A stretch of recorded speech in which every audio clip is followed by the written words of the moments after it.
Hi, it's Ileana, and today we have Dr. Amir with us, and we are going to be doing some remote viewing of things that are in Alpha Centauri, I think potentially. Because I was recently out there in my energy body, and I saw just some beautiful things that I wanted to explore with Amir. I did about 75 images, so they're all organized.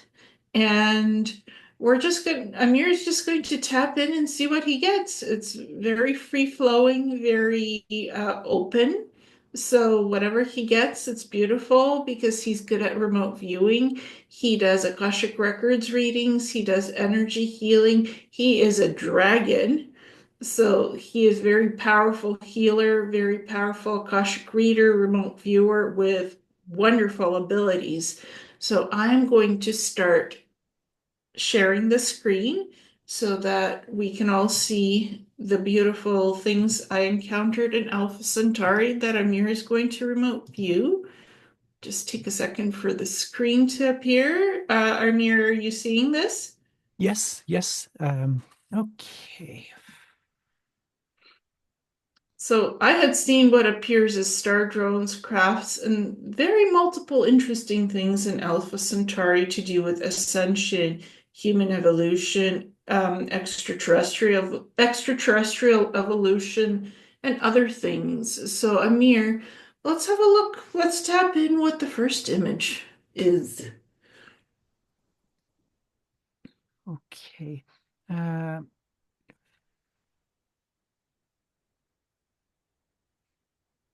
so there's the very, very precise multidimensional engineering occurring.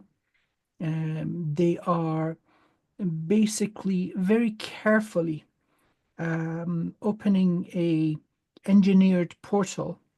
This would potentially link 3 or 4 dimensions together.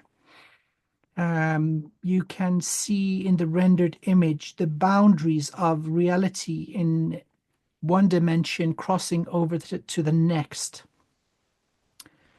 Uh, the purpose of this could very much so, as you said, be technological evolution or ascension. Now, yet this one is not the final product. They're testing the understanding of interdimensional bridges. This is now not between 2 points in space located in the same dimension. They're punching into higher dimensions. So it requires a very solid understanding of the physics, the laws of existence in both dimensions, source and destination.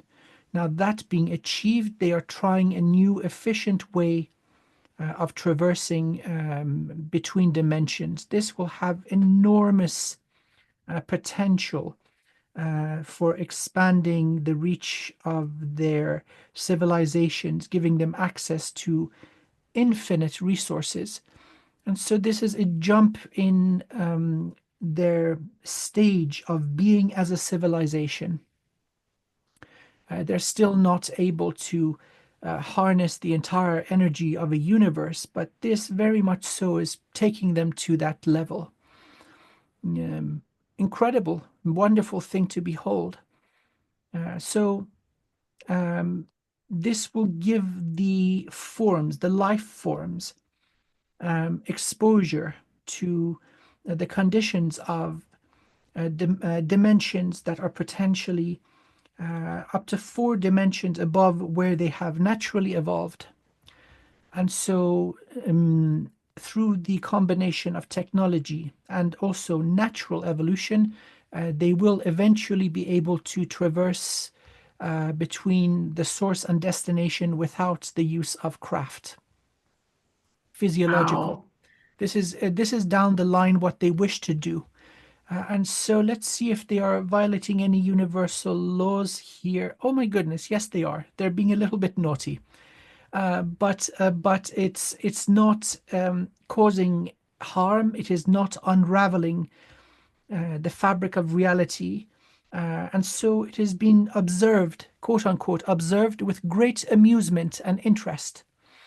I sincerely hope one day this would be us. Probably not too distant, not a too distant future. This will be us. Um, Hmm. And this is the other things that I observed. Many, many different crafts, many energetics.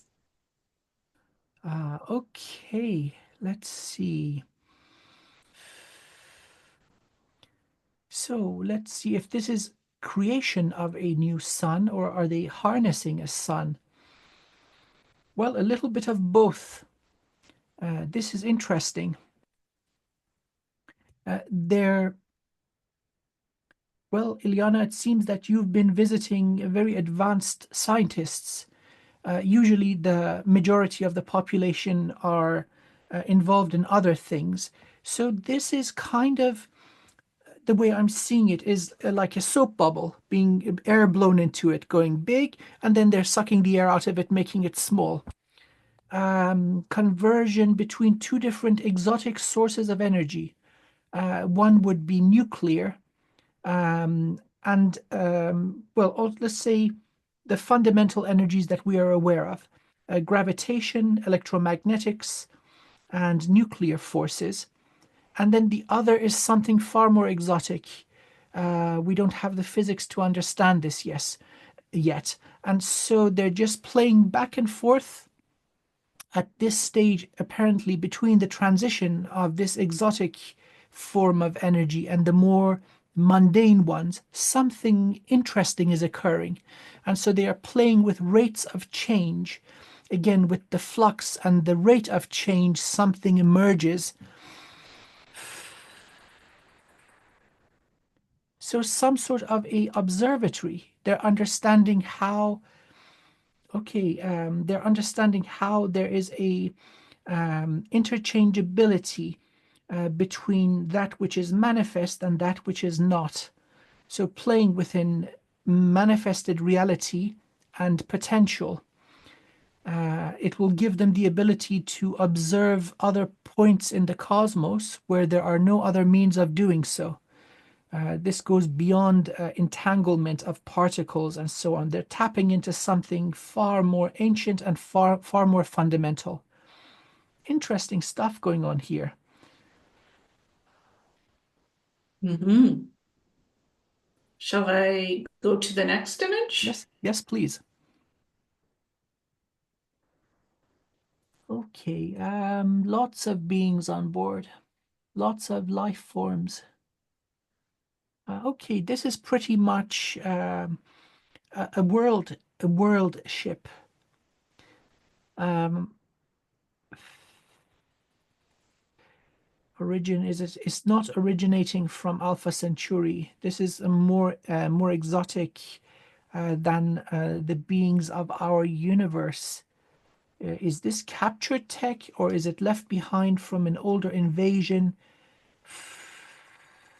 It's got signature energy from four other universes.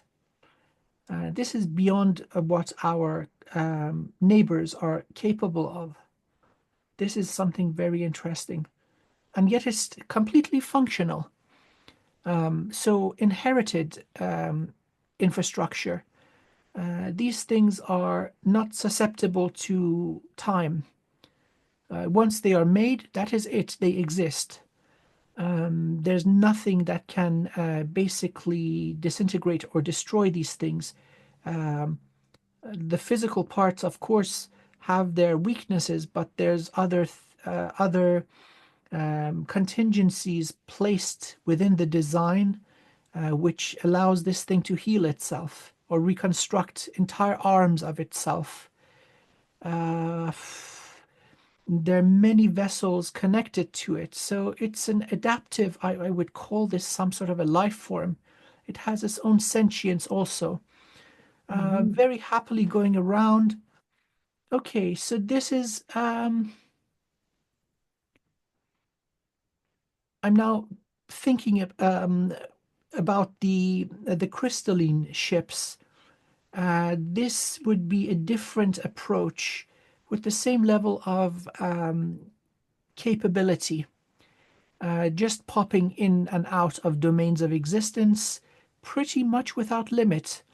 And it's the vessel, or this being, is aware of the life force of every individual sentient kind, every sentient being that is basically traveling with it. So that's a source of great amusement. It really loves this. Very advanced, very different from the crystalline vessels that are more close to home. This comes from a very far place. And what are crystalline vessels? Well, they are basically um, very large solid crystals able to pop in and out of different domains of existence. These would choose to reside in, let's say, planets that are to host life, facilitating natural evolution. So they fill in the blanks where computation cannot work. So they facilitate the organic generation of life forms, of codes, the missing pieces that, let's say, an AI, or no matter how powerful, cannot do. So it has an infinity engine or a creation engine as part of its structure. So it's a very large singular consciousness, a being. And so sometimes it may modify its structure to host different travelers or crew, very similar to this being that we are looking at in this picture. But the way they have been created, evolved, and designed is very, very different. Hmm. But both equally capable. So one would be, let's say, how to even describe this adequately. Because if we're even describing different aircraft built by different countries, they still have wings, and so they're very similar. One would be a very advanced ocean predator, like, let's say, a great white shark, and one is a jaguar. Mhm. So both at the peak of their game of, let's say, natural selection and survival of the fittest and so on, but very different. But essentially travelers. They are interested in experiencing very evolved souls. And what kind of species are on this particular craft?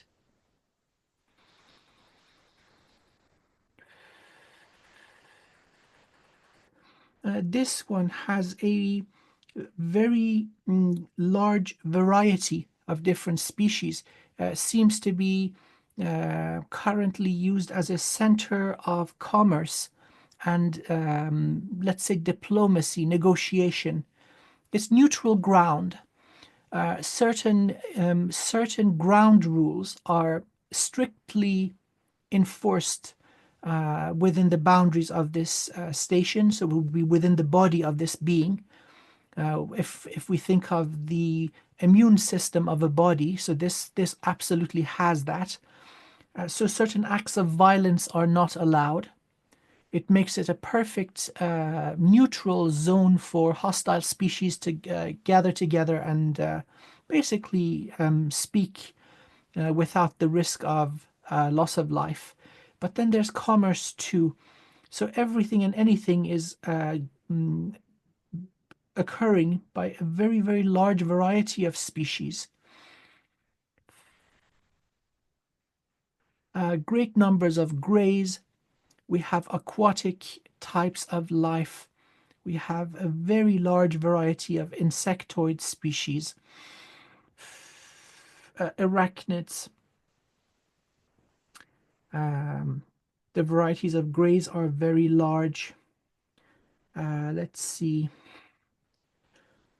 We have species that have evolved beyond physical form, so it's a multi-dimensional location.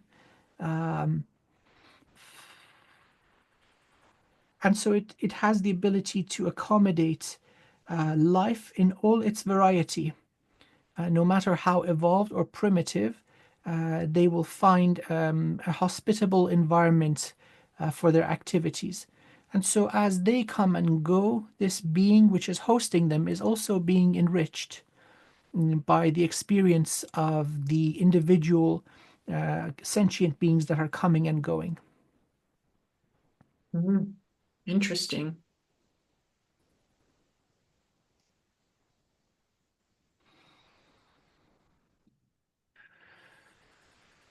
Significantly smaller than the previous vessel. This is a, let's see, there is strict discipline on board, but it is not a vessel of war. Um, Smaller than a size of a world vessel. Let's see what kind of numbers we're looking at. Um, Roughly in the order of 1 million, 1.5 million beings on here. So again, this is a monumentally large vessel, but again, not in the scale of the previous one. It's part of a entire class of vessels. So many of these are made um, with a loose, again, emphasizing loose loyalty to their place of origin. So these types of vessels would go out for um, thousands of years. Generations would change, um, and yet the mission would go on. The level of engineering is outstanding. Commerce, exploration. So this is belonging to a species that is no longer limited to a single solar system. And so lifespans of physical forms, and yes, they do still enjoy physicality, although in terms of their consciousness, they are significantly ahead of humanity. But still, this is a vessel that can provide them everything they need. Many are born on board and they know no different, but they still know who they are. And so the results of their victory would benefit the home world or the home civilization, the cluster of worlds that would be called home, because again, they would be spread across a number of galaxies, thousands of planets.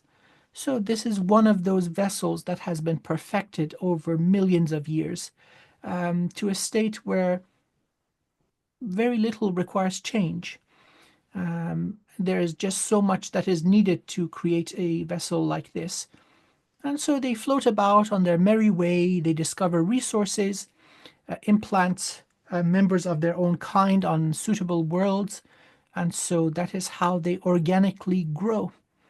And there are rules of conduct towards harmony, but they are not very strict, so they're not beyond kind of eliminating a few hostile natives if the need arises, but they try to avoid it. So kind of murky in their ethics, but again, it seems that they have spread successfully across, let's see, how many galaxies.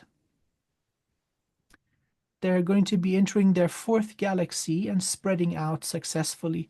Let's see if I can get a description of the occupants. Tall, again, head, torso, arms, and legs.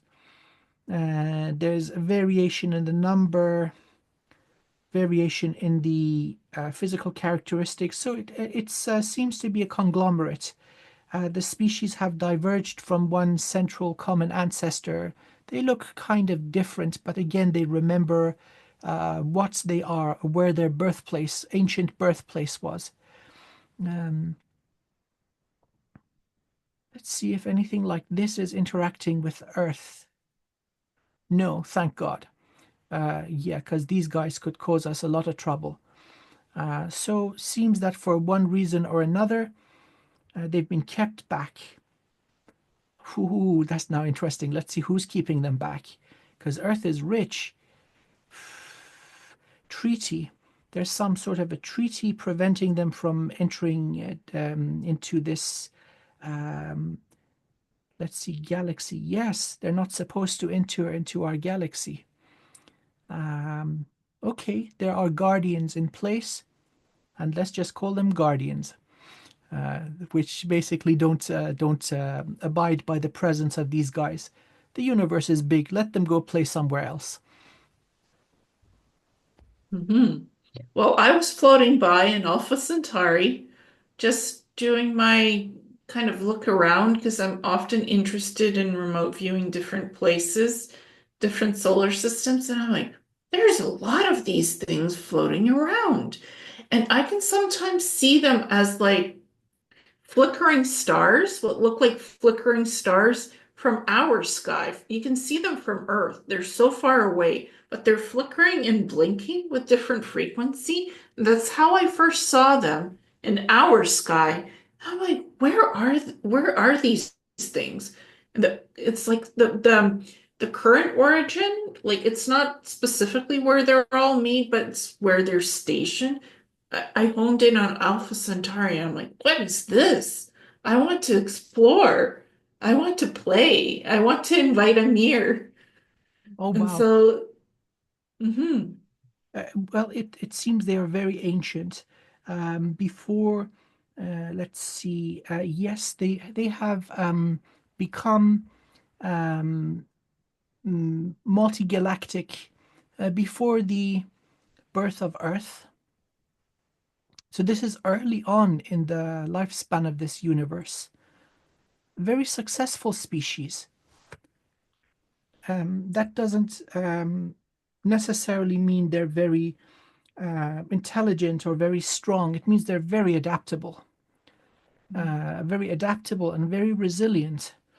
And so this one continues on. I think we have much to learn from them if we evolve beyond the level of food. You see, right now we're too slow and way, way too dumb.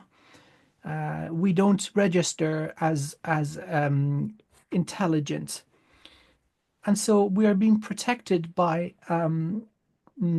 levels of consciousness that had a hand in our creation and evolution.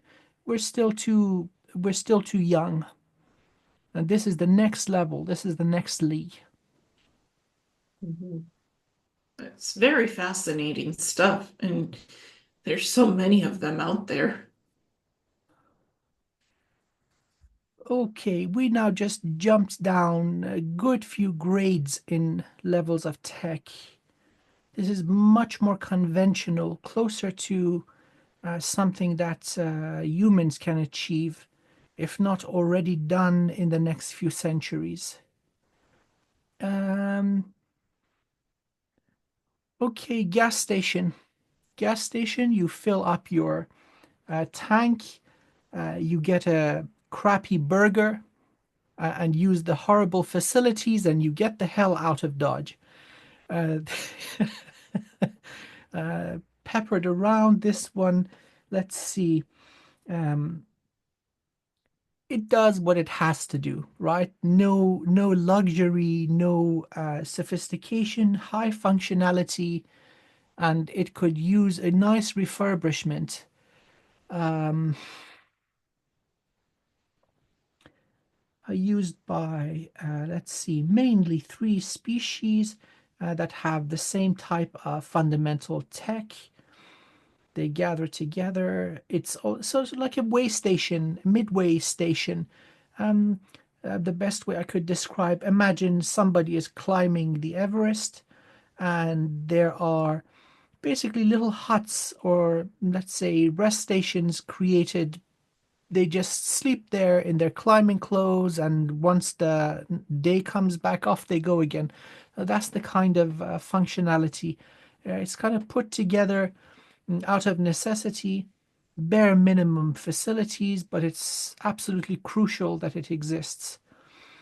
Um, Anything beyond this? Let's see. Yep. So it's this one is um, more run of the mill. I'm not getting anything like really, really evolved out of it. So yes, a way station, although it might be a good 10,000 years ahead of what we have now, that is not very much. We're going to be there, I hope, in the next 1,000 years. So yeah, they better look out. The hungry humans are coming. We might just gas up in their neck of the woods next Oh, oh, time. oh, yeah, yeah. This is now more in our league. Mhm.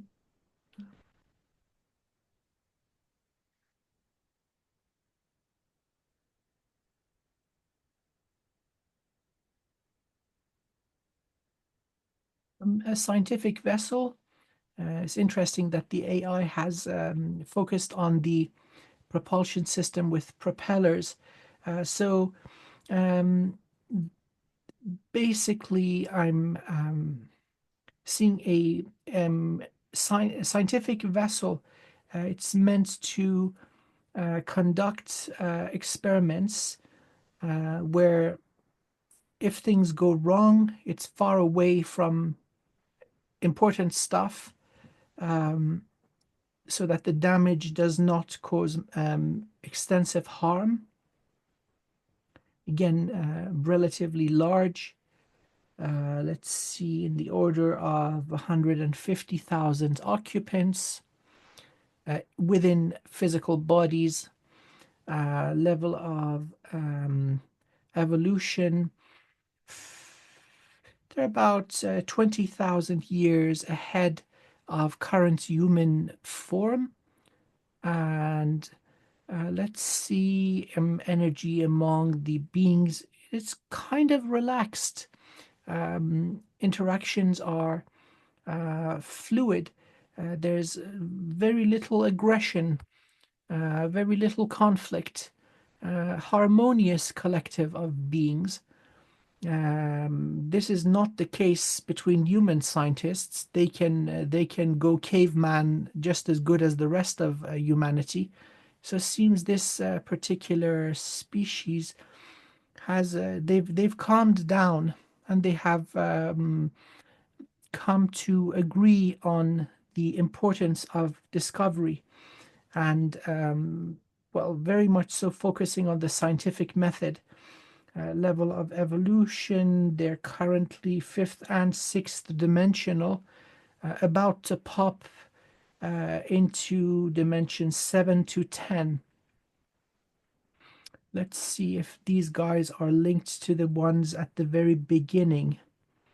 Yes, they are. So it seems that it's the same collective playing around. So with the first one, where portals were being,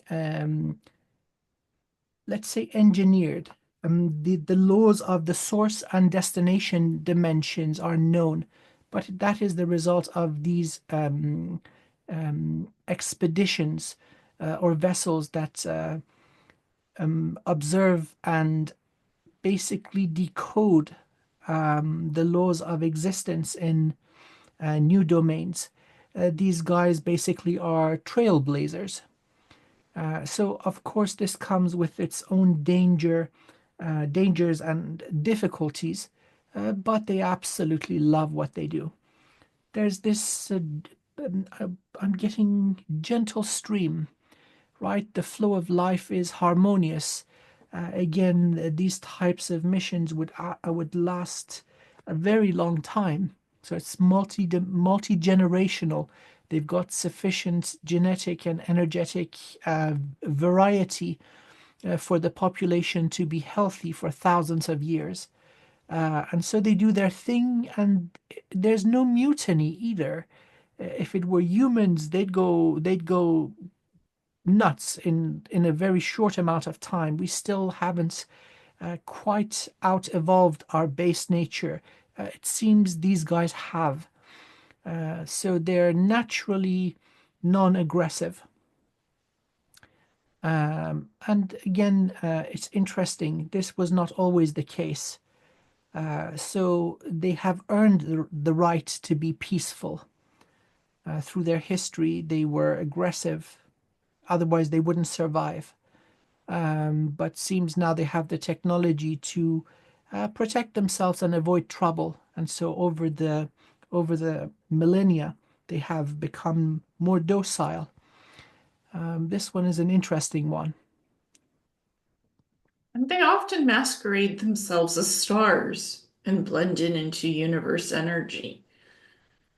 So they can shift frequency even to appear as different things. That's what I kind of noticed. And it's just like when you look at them from Earth, you could see stars, blinking blue, green, purple stars. I call them the rainbow stars.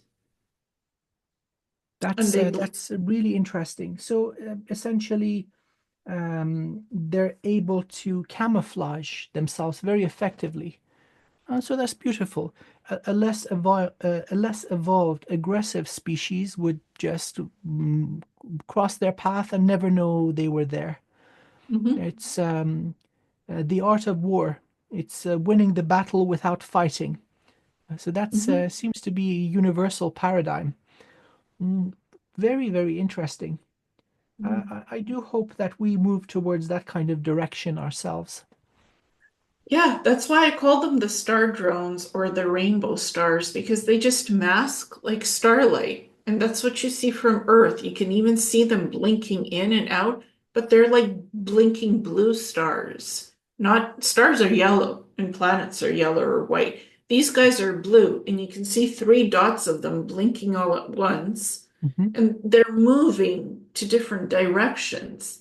So, like, they were there one time, then they're gone because they move around. Yeah. So, so that's, and you can see three or four of them at once in the night sky sometimes on Earth. They're far away, but sometimes you can see them with the eye. And if you try to take video of them, they're blinking like blue, purple, Mhm. green, yellow. They're changing frequency because they could shift frequency and energy and It seems morph. that seems that there is an interest um, with beings that are jumping through the end stages of evolution to another dimension. This seems to be um, their primary focus. They want to evolve, and so they're still interested in those that are shifting. So them appearing to you would this would naturally suggest that you are of interest. The very presence and the revelation. This is an attempt at observing you and communication, pretty much. And it would come through observing human consciousness from higher dimensions, where time and location are not a limitation. Everything everywhere is transparent. And so, studying the stages of, let's say, going across a boundary from, um, um, let's say, one universe, in your case, remembering your multi universal aspect in a human body, this is very interesting to them. And so, they would appear to humans that are interesting. They're not looking for the run of the mill. And so, if amongst our wonderful audience there are those that have experienced this, that's again a suggestion that they are among the interesting humans. If you're eating Cheetos and playing video games all day, you're not going to see this kind of thing. So, yeah. Hmm. And I wanted to see them up closer. So I'm like, where's the source? And I want to follow their energy and see what they look like too, and get to know them better.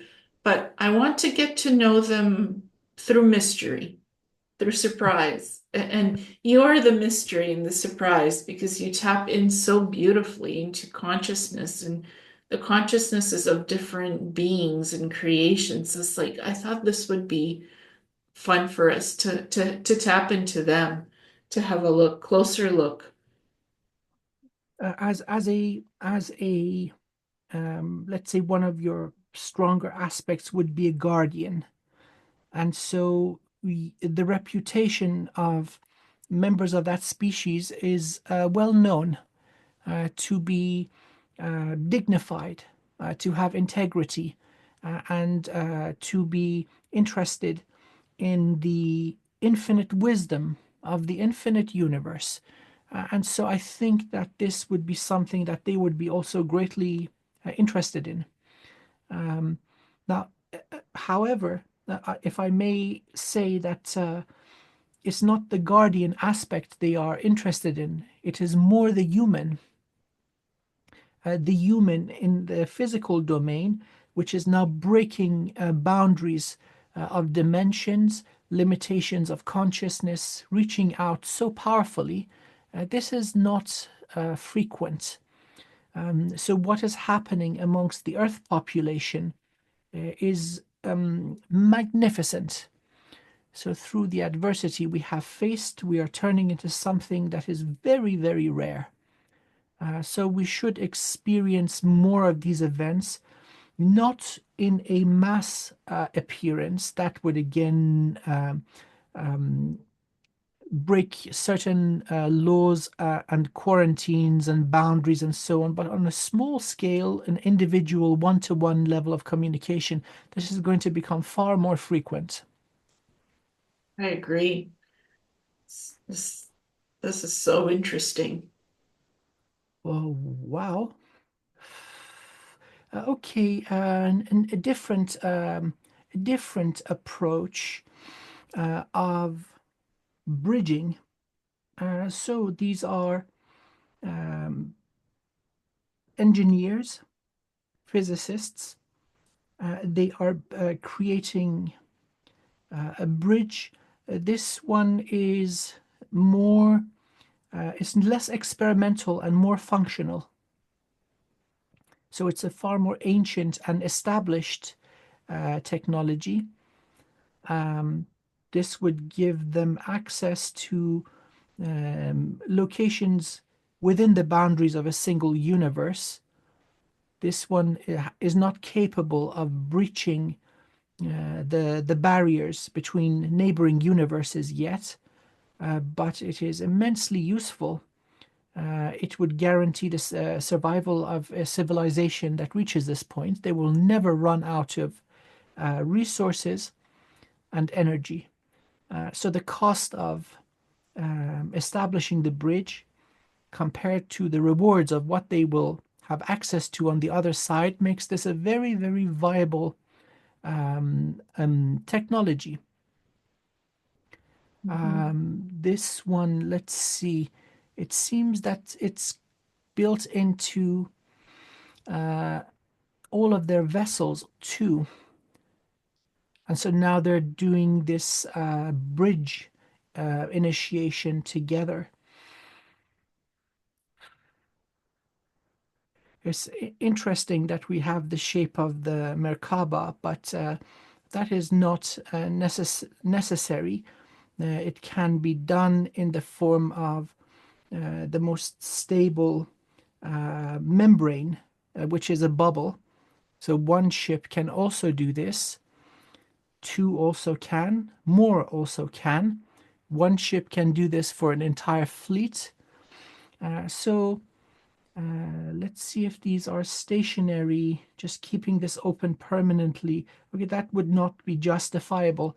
It takes a lot of energy to do this, so they wouldn't have an open doorway nonstop. Um, this is closer to what we can understand about the multidimensional universe, and how to traverse great distance, bypassing limitations of physicality, inertia, speed of light, and so on. Um, okay, so yes, it's very well established, built into all their vessels, very justifiable in the terms of how much it costs to do it and the benefits that it will yield.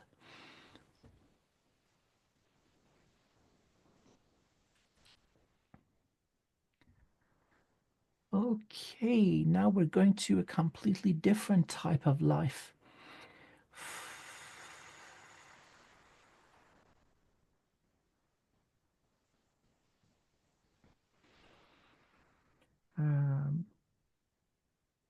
All right, this is interesting. These are not, it's a top-down level of engineering, not a bottom-up, meaning that it's not a six-dimensional species trying to punch up to dimension 10. They are 10th to 12th dimensional species choosing to anchor into lower dimensions at will. And let's see what they want.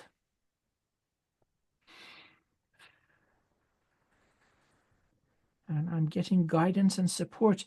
Okay, so it seems that these guys are involved in their own, let's say, experiments of creating life forms.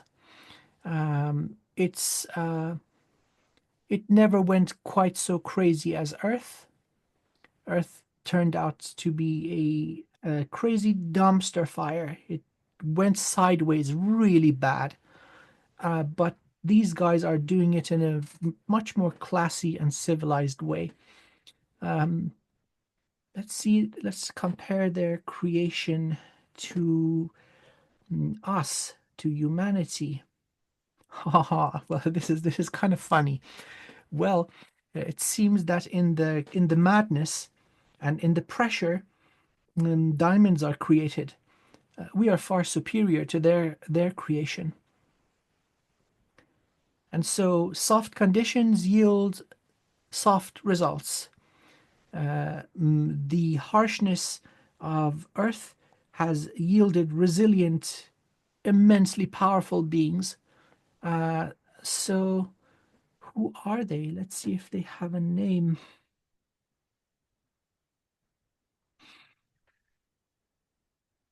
Siaku or Siaka, 12D beings, 12 to 10. They can come and go. Um, let's see, they have established themselves in many neighboring universes around us. So they're definitely multi-universal, trying their hand in this universe. Uh, they span across 12 universes, very evolved, and they're playing their hand at baby prime creator. Still, they're not evolved enough to become responsible for the whole thing, but they're quickly gaining that status, or let's say members of their species or civilization are gaining the status of prime creator. Let's see if they have. Yes, they do. They have presence on Earth, incarnating in human bodies and observing the circus and learning great wisdom, of course. Let's see if there's plagiarism. Yes, there is. They're using the wisdom of what's going on here towards enhancing their life forms, and it is not taking. That's kind of funny. They cheat and they still fail. That's pretty bad. Okay, so and this is a nice one. The most evolved we have come across so far, and they cheat and still fail. Huh?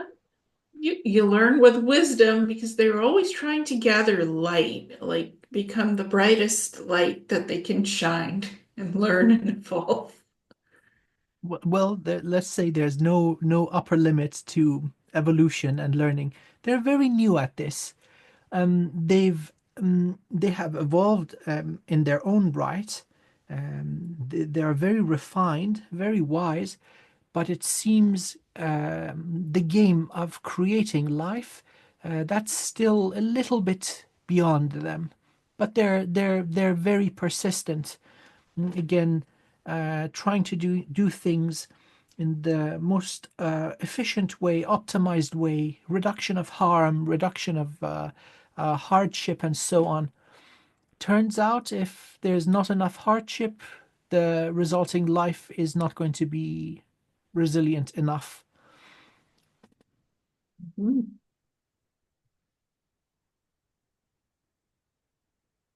Okay, this seems to be uh, okay.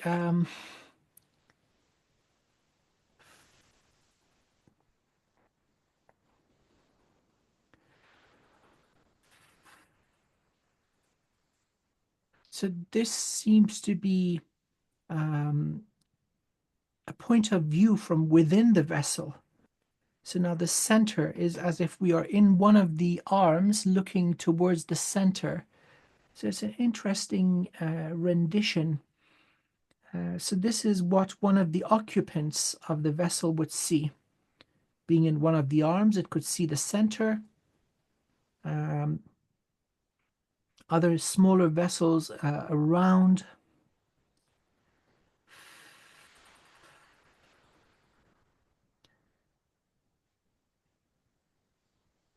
This one is resisting. Let's see, this is interesting. Okay, let's go at it sideways, going into one of the orbital station-like objects. So towards the right and the top, the let's see.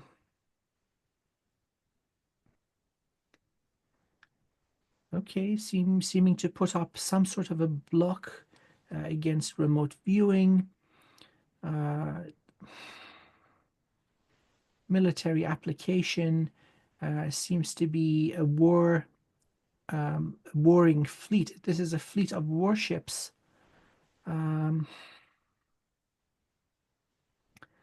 Where are they going? So, okay, they're um, trying to resist being observed. Okay, I'm going to shift and have a look at them from a higher vantage point. Okay, war exists in many ways, shapes, and forms. Is this for conquest? No. Are they defending their existence? Yes. Okay, so they're protecting their right to survive. Incredibly advanced. They've come across something that is equally advanced. Um, but why? Why even do that?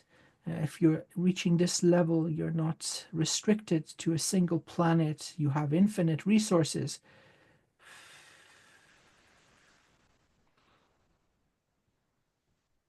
They want access to a very, very certain location, a particular singular star with absolutely unique properties, and it is contested.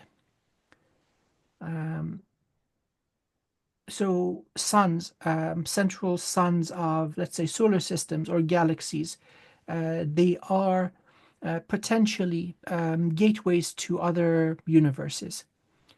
This is something now that is contested between this species and another equally dumb species, because going to war is dumb, and they are absolutely doing that. So they wish to be the biggest and baddest species in their little tiny minuscule corner of this universe. They found a star that will give them access to many more locations, and that is contested. Let's see if they are. Yes, they started out as being the aggressors, and it's gone on for so long, nobody remembers what started it anymore.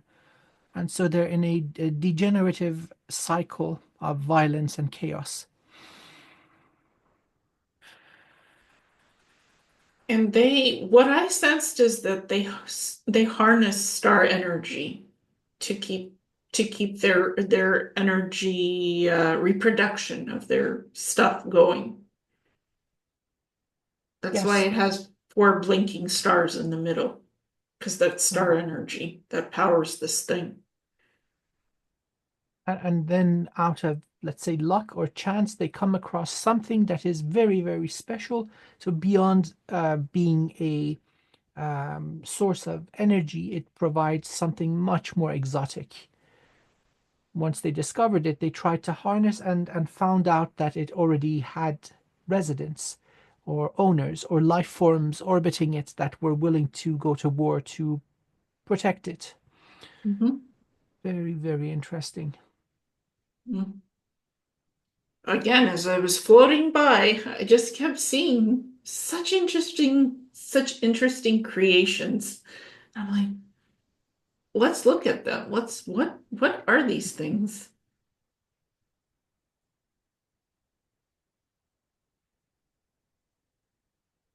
Okay, this is similar to the science vessel in a different domain. Let's see, what is this? The aftermath of. Da, da, da.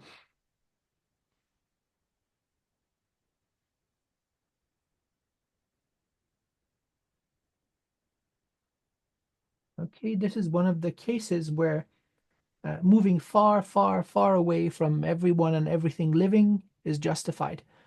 They just did a boo-boo. Things got really, really out of hand.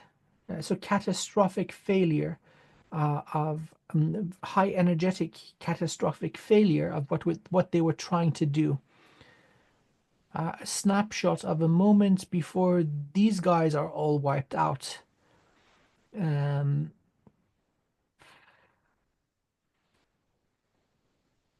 it's one of those moments like when humans exploded the first nuclear bomb and they weren't quite sure if it's going to burn all the atmosphere on Earth and they still went along with it.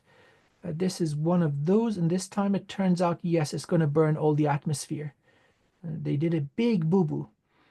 Um, there, there are fundamental defense mechanisms built into every universe that would, like sprinklers, that would extinguish the catastrophic failure that's occurring here. Including this universe, foreseeing the possibility of things going wrong intentionally, like here. So yes, they just wiped themselves out, and fortunately, they initiated this cascading failure in a location where it is free from life. So they went out of the boundaries of galaxies and the immense void between galaxies to initiate this experiment, and things went really badly wrong. And it looks like it's either has exploded or it's trying to remorph itself back into creation, put itself back into pieces as a whole after the That would explosion. that would be wonderful. You can see it has Wow, bits and pieces of it and it's uh-huh. like trying to Trying reformat to come itself. back. Hmm. So it's resilient. Oh, they're resilient idiots. That's really It's, it, very it, very it's evolved. magnetically collecting its pieces to reformat, to morph itself back into one piece. So it does have a smart sentience to it, Oh yeah. eloquent. In my book, they're still dumb dumb. Yeah, you don't do they're very very evolved, intelligent, sophisticated dumb dumb.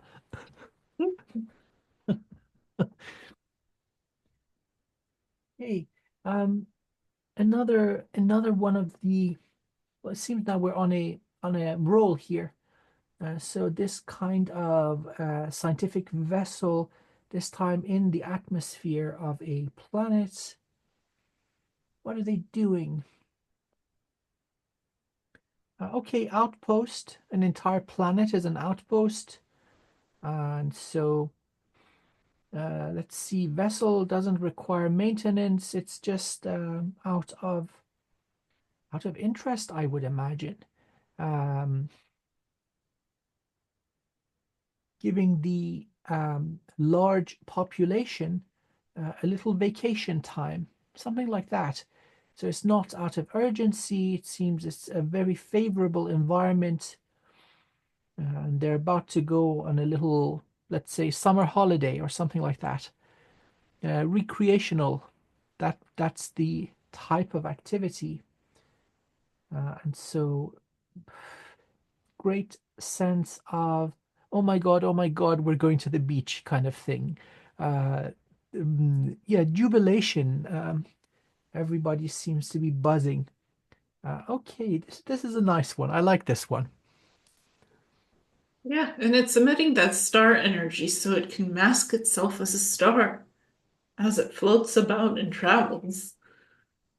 It just emits that frequency of star power. So it's like that's why I said star drones. What are these Hmm. things? What are these things? And they can travel massive amounts of distances. It's not a Yes, problem. Distance is not a problem for them. correct, correct. They're way beyond that. Okay, Mhm.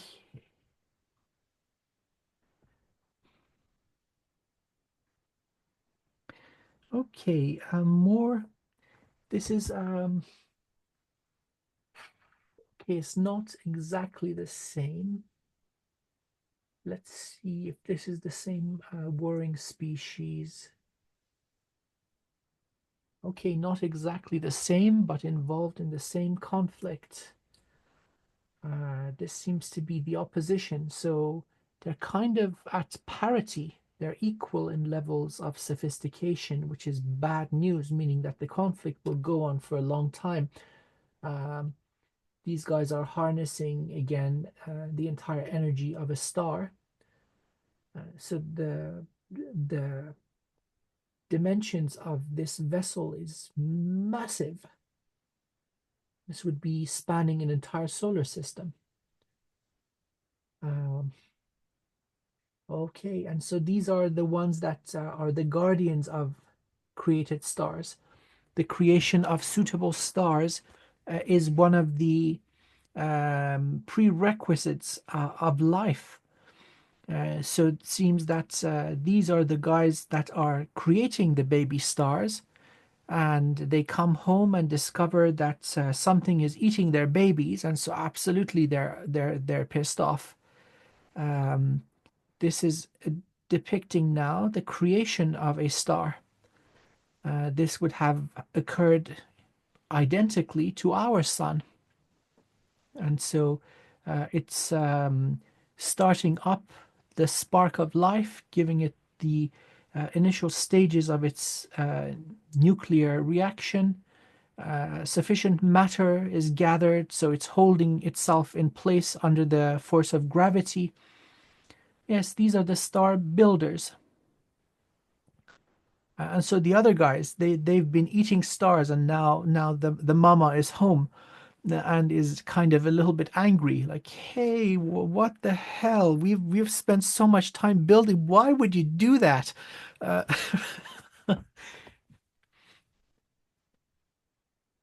They're not okay with their creations being eaten or energetically exactly. siphoned. Yeah, yeah. Like say, like there's all this energy in the cosmos. Here, use this. Why would you eat the star? So, yeah. Between the star makers and the star eaters, there seems to be a skirmish going on. And interestingly, it seems that in terms of levels of technology and sophistication, they are matched. So, creators and destroyers coming head to head. Seems that's again a cosmic theme. Mhm. Balance, yin and yang. Mm.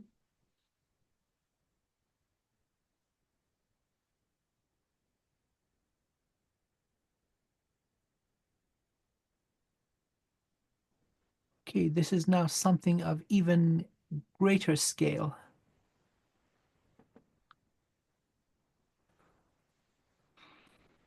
This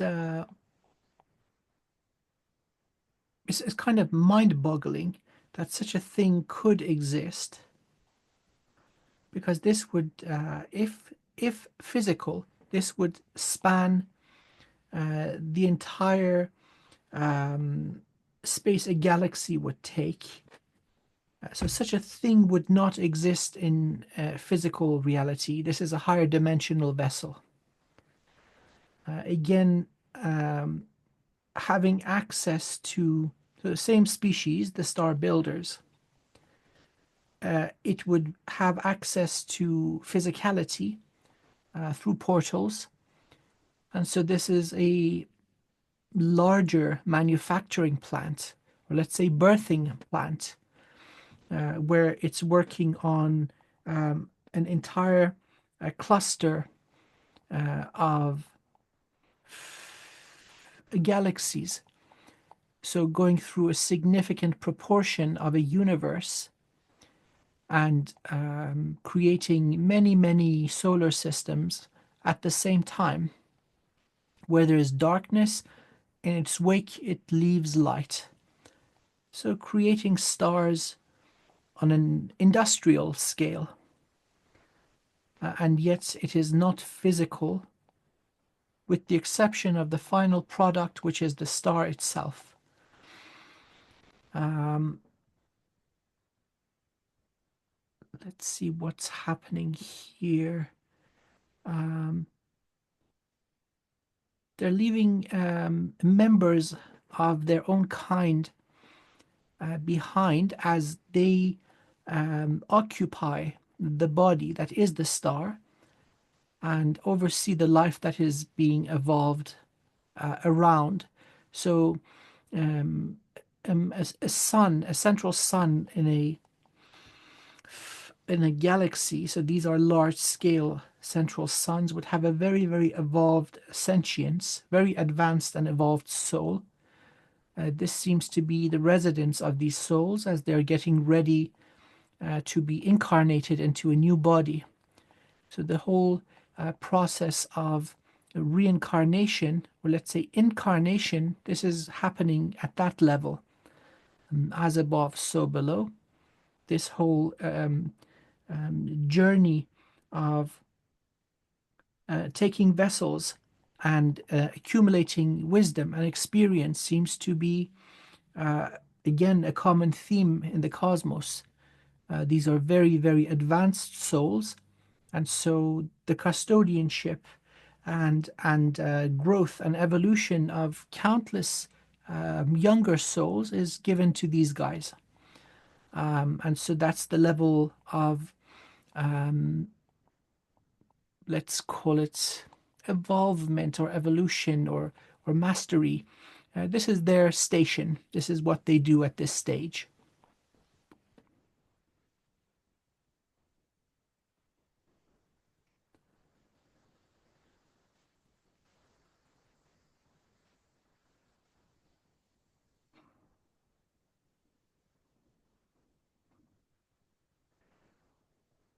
Uh, a variation on the theme.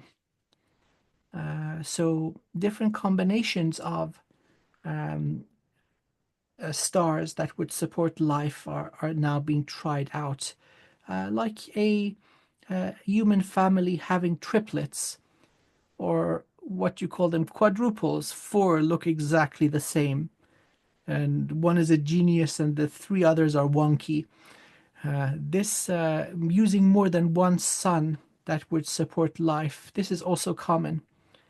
Binary or tritary star system. Seems there are others in place, and there is one more being added. So it would create more dynamic conditions for planets, more complex orbital systems, and different types of life to evolve in such conditions. If possible, of course, sometimes it goes sideways. There's just too much radiation for life to evolve, and so this in this number, in this concentration that we're seeing here, so there's already one, two, three, four large ones in place, and they're adding a fifth one. So this might be overkill. And yet they're trying. So maybe they just want to hang out with each other without having the responsibility of baby souls evolving around. Or maybe they're being put in the naughty room. Hey, we don't know what's going on with these souls that are going to embody these vessels. but creation of another star among a unusually dense concentration of other stars. They may all collide. I don't know. This is very interesting. There are more of these vessels also in the rendering. Mhm. Maybe there's a new vessel being invented. Okay, this one.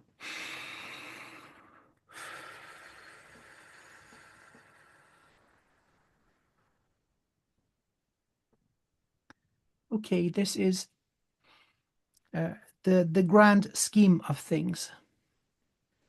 The peak of this type of civilization. So this archetype of life.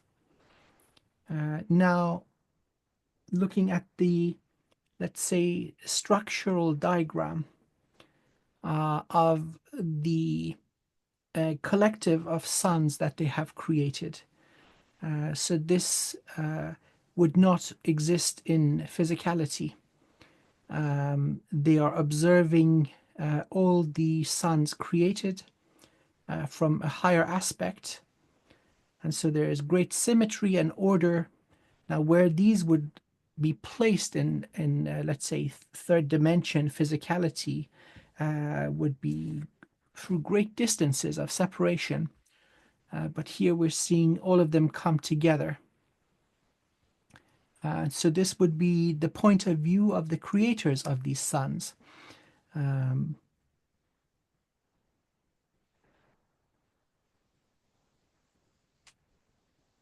and so this would be at a galactic level.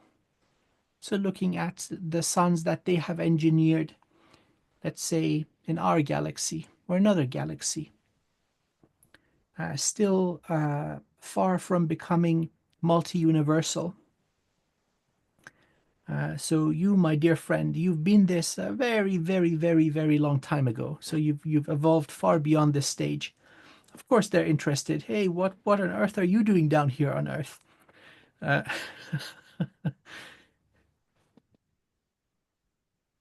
Twinkle, twinkle, little star, how bright may you be in our. It's kind of like that song, Twinkle, Twinkle.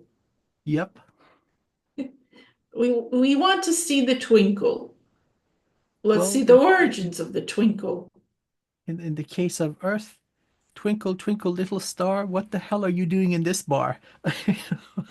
Yes, yes. It's so interesting. Our galactic neighbors look in on us because they're interested in creation of all kinds. Yeah, yeah. Even these guys. Oh, yeah.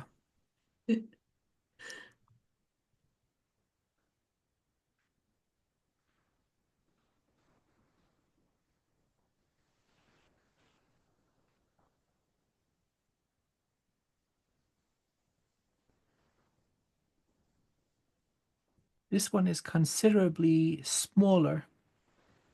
Um,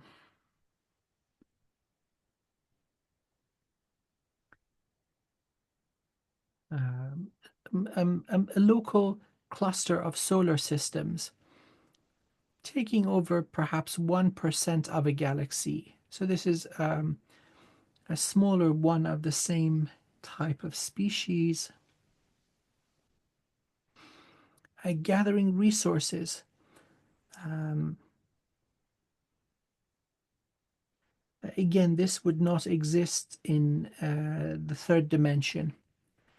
Um, Parts of the vessel can manipulate matter across vast distances. So all the, let's say, um, helium, the hydrogen that goes into a star, this is not naturally concentrated in space. It is dispersed.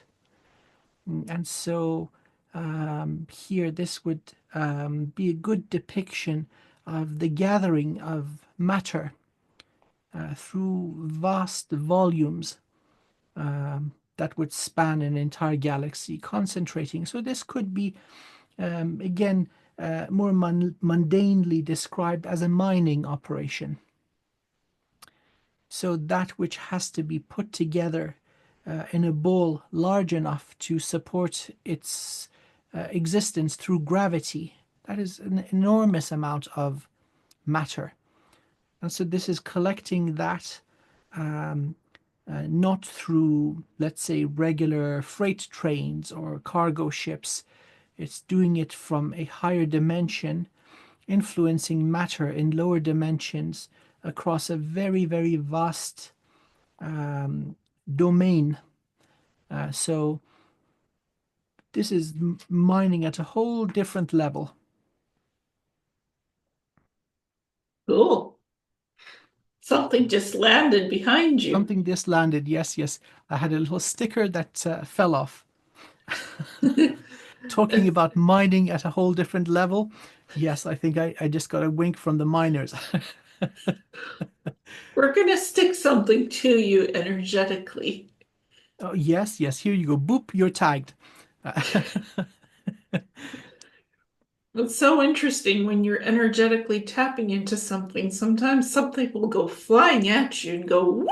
Yes, yes, yes. Well, it seems that we have piqued their interest. I wouldn't be surprised if both of us observe these uh, more frequently. Mhm. Although I'm an indoor cat myself, but every time I step out and watch the stars, there's stuff going on. Um, Yeah, I like to go outside as a treat and have a little bit of a spy show on what the neighbors are doing in the other solar systems and galaxies and star systems. And these guys just, I went floating out of body and go, boop, what are you guys doing? Please show us. We want to see. it's interesting that existence in the third dimension, this whole physical form of life, and this whole matrix, this holographic reality, seems to be really, really attractive. And so it gives even the most evolved and refined souls a chance to do a full systems check. If there's any flaw or weakness or chink in their armor, they get to become aware of it. And so that is a very, very valuable thing. I think that's the attraction for souls coming down, even ones that are very advanced beyond a single universe. So these guys are kind of in between. They are still enjoying their own, let's say, natural evolution, but they're still not at a level to become multi universal, and most certainly not at the stage to become prime creators. So it's an interesting continuous spectrum of levels of refinement and evolution that we have down here on Earth. Many, many prime creators, many far more evolved than that. And then, of course, we have baby souls born down here, still going through very elementary karmic lessons. Thou shalt not kill, thou shalt not eat your neighbor, and so on. So interesting. And are these like baby souls being created? Let's see. Um,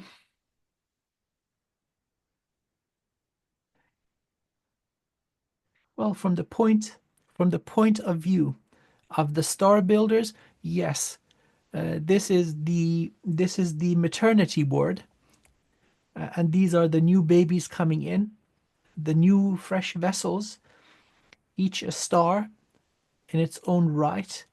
But looking at a sun, or let's say a star, as a vessel, this is where they are coming into existence and becoming ready to host a soul. So yes, this is the moment of birth. I think you are spot on. It's like orbs, blue orbs, and orbs often travel. It's like life, the bringers and the givers of life. That's kind of what I was getting. I'm getting the same thing. Yep. but it's higher dimensional. Mhm. Uh, and the aspect that is physical will land in a certain location to become the reference point for all the other planets that go around. Interestingly, this would also involve the creation of black holes as gravitational wells to hold things in place so they don't relatively steer into each other. So these guys are kind of in between, really evolved and really baby. They're galactic level. Mhm.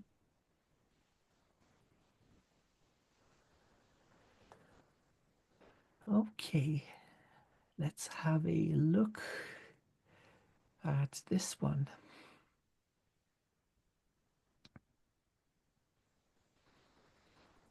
This is different from the other guys that were creating the stars.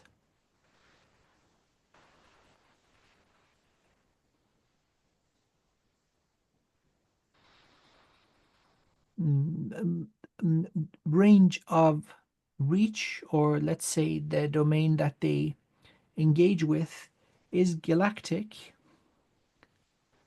And so this I would describe as a service service ship or a medical ship, observing flaws in the created stars or the created bodies and performing upkeep, maintenance, and healing. For one reason or another, the younglings get sick. And so this is a, let's say, a hospital or a um, traveling workshop, bringing them back to good health. Otherwise, they would not go through their natural lifespan. And that's a big problem. If a sun goes out, suddenly everything goes out. That's countless life forms that are going to be extinguished. So the role of this particular vessel is very important. It's not just enough to give birth to a baby. That's just the beginning of it. And so there will be many, many more of these going around. Let's see where it would like to be located. Dimension 7. Yeah, Dimension 7. It would be nicely out of the range of the more hostile and less evolved species, but still it can go about and do its business with minimal interference. Mhm. And it's very energetic. Oh, yeah.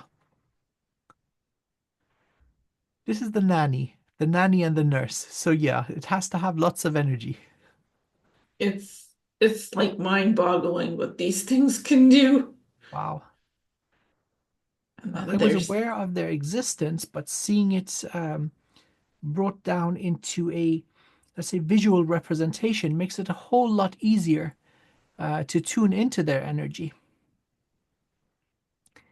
Okay, this is a different configuration. Um, Star builders, yes. And now we have a radial configuration instead of a, let's say, well, let's say circular rather than radial.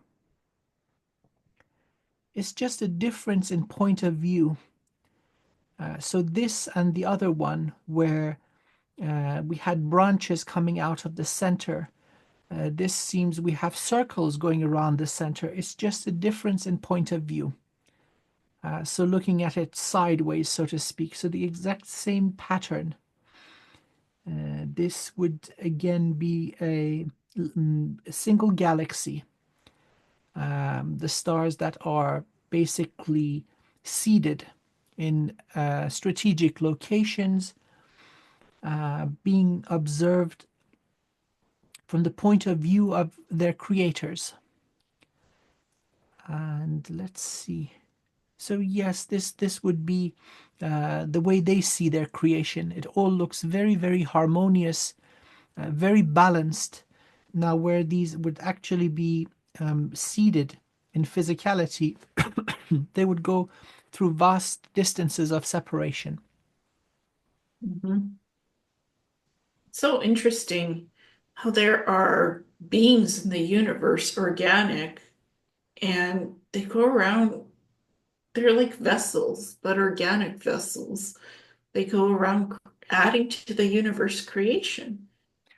It's very beautiful, and so um, life exists in every dimension, and so these guys have learned how to tap into quote unquote lower dimensions or denser reality.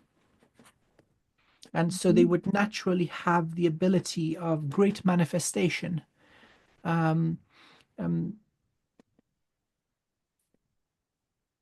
Seems something is a little bit distorted intentionally with the reality here on Earth, where this natural flow of creation or manifestation is greatly impeded out of necessity. So there's an artificial grid or matrix backed up by numerous layers of infrastructure to prevent this.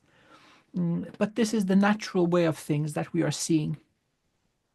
Mhm. Creation of um, conditions that would facilitate life in lower dimensions.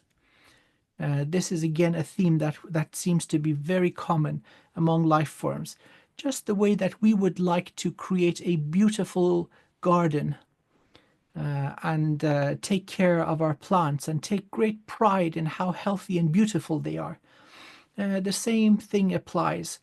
And so there may be even competing factions creating their own solar systems by seeding suns or stars. And then they would go to some maybe competition to see who has created the most elegant configurations of stars and solar systems.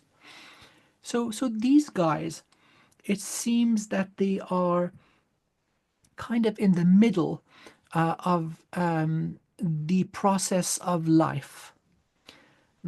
So there are those that would create the fundamental laws of the universe, each to their own. So here we have duality, we have cause and effect, we have free will, we have cycles of karma, and so on. And then kind of mid level wonderful beings like this come in and take care of the construction of the solar system and the energy source, which would be the stars. Then at another level, there are beings that come in, identify suitable planets, and seed the planet with the um, energetic codes to sustain life.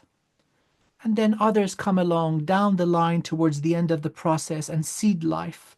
And then life begins at the very bottom in physicality, and this whole process of evolution of consciousness goes on. So it's an ongoing process. These guys are kind of 50% to the end of the way.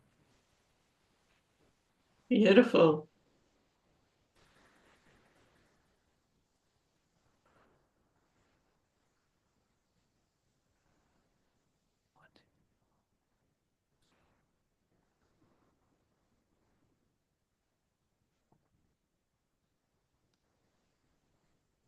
Okay, so I'm drawn strongly to the center of the vessel, and the seems like a well or a vortex in the middle. And again, we have a radial configuration upon which the stars are located. So the stars are following on a straight line, coming from, let's say, dimension 7, and observing this. This would be one of the vessels that creates the anchor points, similar to anchoring a ship in the ocean so it doesn't float too far away. This one is creating the black holes. strategically placed, so relative to each other, there is minimal drift, so we don't have catastrophic collisions, and sufficient quote unquote distance in physicality for life forms to evolve without interference, so that they are left to their own, and the journey of evolution can go on for sentient life to evolve and for that life to then leave their home and become, let's say, galactic beings and so on. So this is significantly larger than one of those that would create an individual star, of course.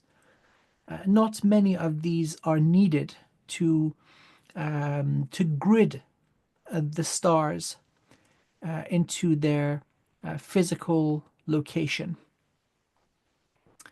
So another side of this process. Um, Mhm.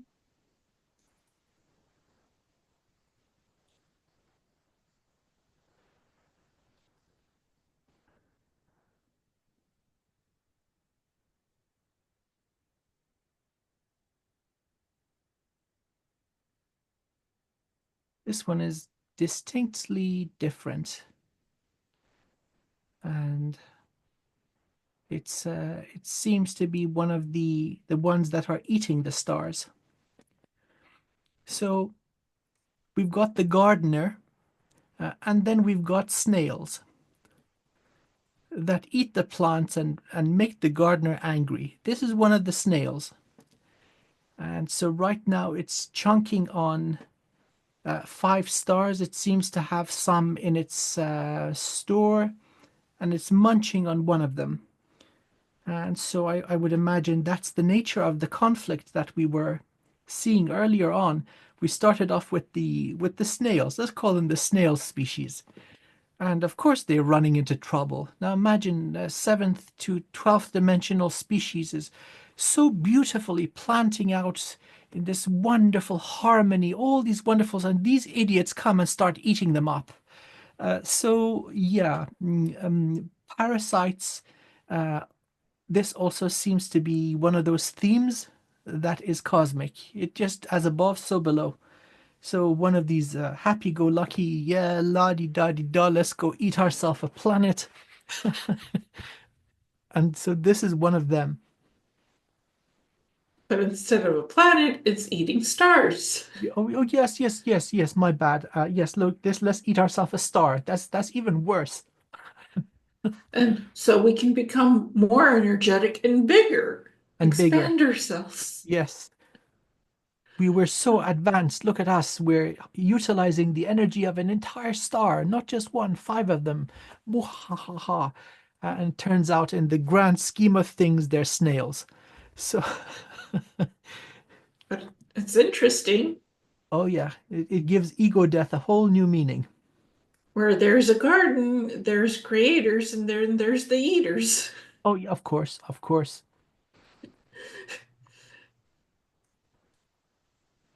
Oh, doo-doo hit the fan. The gardener came back and the gardener was angry. Yeah, said, oh no, you didn't. Oh no, you didn't. Yep, I think that sufficiently describes what just went down here. So they blew up the snail eaters. Yep, yep, with extreme prejudice. Star creators came back and literally uh, dispersed the chompers who ate the stars Oh yeah, yep. and destroyed 3 vessels or something like that or more. Well, see, that's the thing with parasitic beings. They reproduce and spread really fast, so it's a constant struggle. Um, you wipe out one generation of snails, and you're good for 3 days, and more start coming from the neighbor's house. And so it seems to be the nature of this ongoing conflict, battle between Gardner and the snails. Hmm. And snails have shells. Then you have the slugs, which are a different color Oh without the yeah. shells. So you have different varieties of them Oh crawling yeah. in. So it looks like there's multiple varieties here of what got exterminated and what's trying to reformat itself. Very interesting. I was working with a very interesting client, and the lady's energy was unlike anything I had ever seen, and now it finally clicked. Um, I was seeing in her energy structure, she's repelling uncreation. Now seeing all of this, the picture is coming together. So, if and I was getting that if her energy was not present, life would be extinguished. And so it seems that certain strategic locations are enhanced with snail repellent, so they Hmm. are not eaten. I think Earth is one of those. Hmm.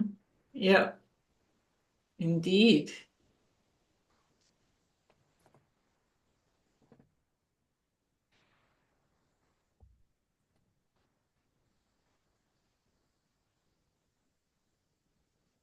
Okay, this is an energetic event, a destructive energetic event. Is it destruction? Yes, it is. Okay, it seems that there are so many. There are so many.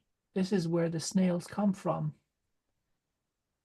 This is their home.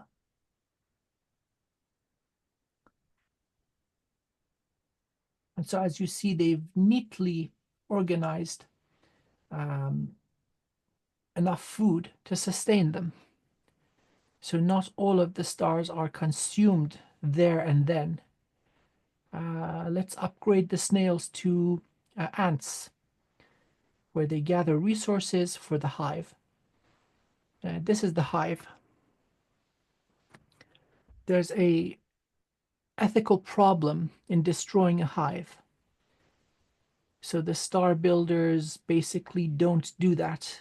They are forbidden from doing so. Live and let live. And so far, these are the stars that got away. But if they catch them in the act, they're in trouble. So the snails got to drag away stars and accumulate them in their snail pile that turned into an anthill, and they're stockpiling food. Correct. Correct. That would be a good way to describe this. Yep. This is their hive. Because you never know, we might need more, just a little more, and so it's good to stockpile some for a later time. Like hibernating bears will eat a lot of food for hibernation to have what they need for the whole winter, just like these guys, just in case. We never know. There's never enough stars in all the galaxies, so we just better take some with us Yep. and hide it away for a better time, just in case, for emergency. And so they're the little ant hive in their own scale of existence. Now, for an entire planet that is depending on the light of that star to survive, this would be the very definition of uncreation. So, compared to the ant, a single cell organism, compared to humanity, the sun, it's all a matter of scale. It seems as above, so below. This is really, really interesting. Of course, a whole solar system can be wiped out of existence, just pretty much that, and it makes a nice snack for these guys. Mhm. Collect, keep it in secret, and let's hope nobody finds out where the stars went. That's why stars blink out of existence, Oh, is yeah, these yeah. guys drag them away for food. Oh, yeah, One day it's there, the next day it's gone. Because yeah. magic, Oh, like yeah. energetic magic, stole the Oh, yeah, stars. yeah. but it's other creational beings that steal them for But food. these guys, they would very distinctly be parasitic. Hmm. So somebody else collects all the matter and kickstarts the reaction and seeds the planet and gives it a sentience. So they're building, and then these idiots are eating it all up. Oh, yum, yum, yum. That was so delicious. Thank you, stupid. We'll take more. You know, it seems to be common. Hmm.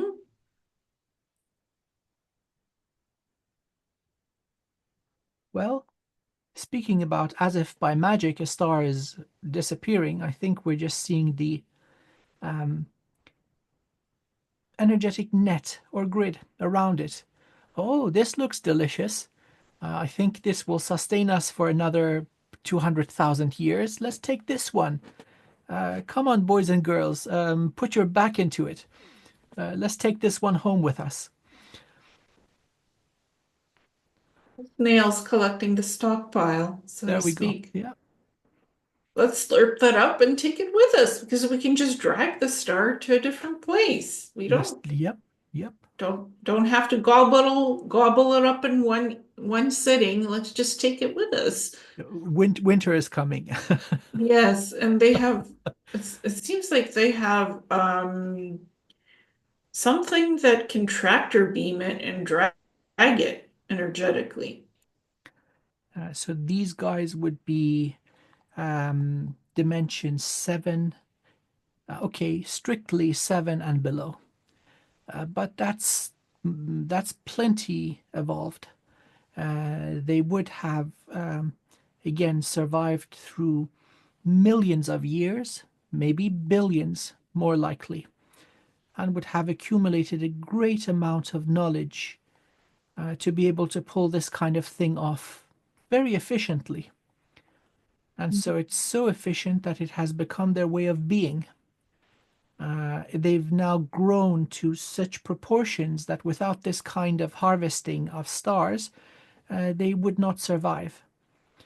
And they're absolutely not willing to go back to physical existence because they've already been there and done that.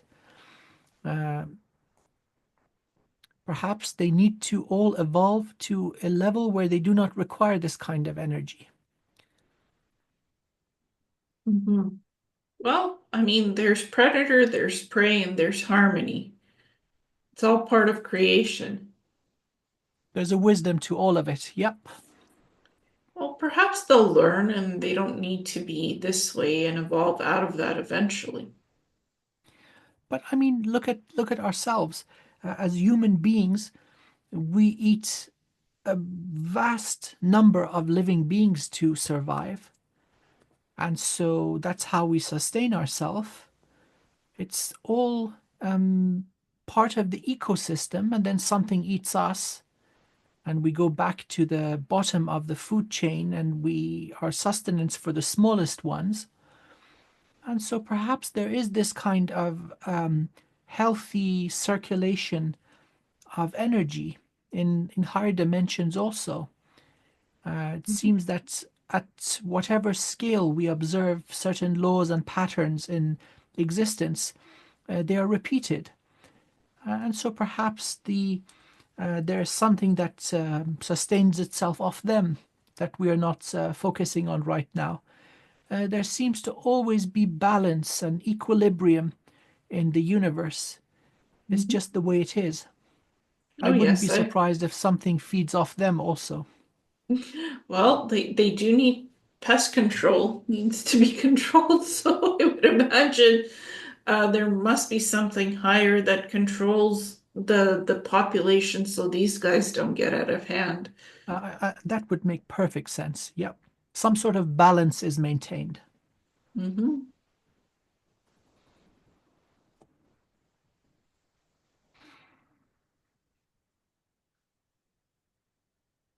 Okay. This So there's two distinct flavors of energy. So going at the energy of the healthy living star as white with hues of blue, and then something distinctly different is focusing on the vessel, um, and then the size of the vessel is large. Again, spanning an entire galaxy. And so perhaps this is one of those stages of the war where the ant hive is being targeted. So pest control in a very large scale. So tracking back the ships that are taking the stars, wiping out countless sentient life forms, causing major disruption. And so they would tag a star or a few billion of them to see where they end up with a strong enough signature so it can be located. And so um, finally the hive is discovered. And so they're going at it with fire. Mhm. And fire does pest control extermination. It's really interesting how this has been rendered. So yes, it seems like we've put the pieces together and a nice storyline is emerging. Something kind of halfway between Prime Creator and the level of humanity, where the same dynamics go on. It doesn't matter where we reside or what dimension we're born in. It seems it's more of the same. Mhm. So being down here on Earth ain't so bad after all.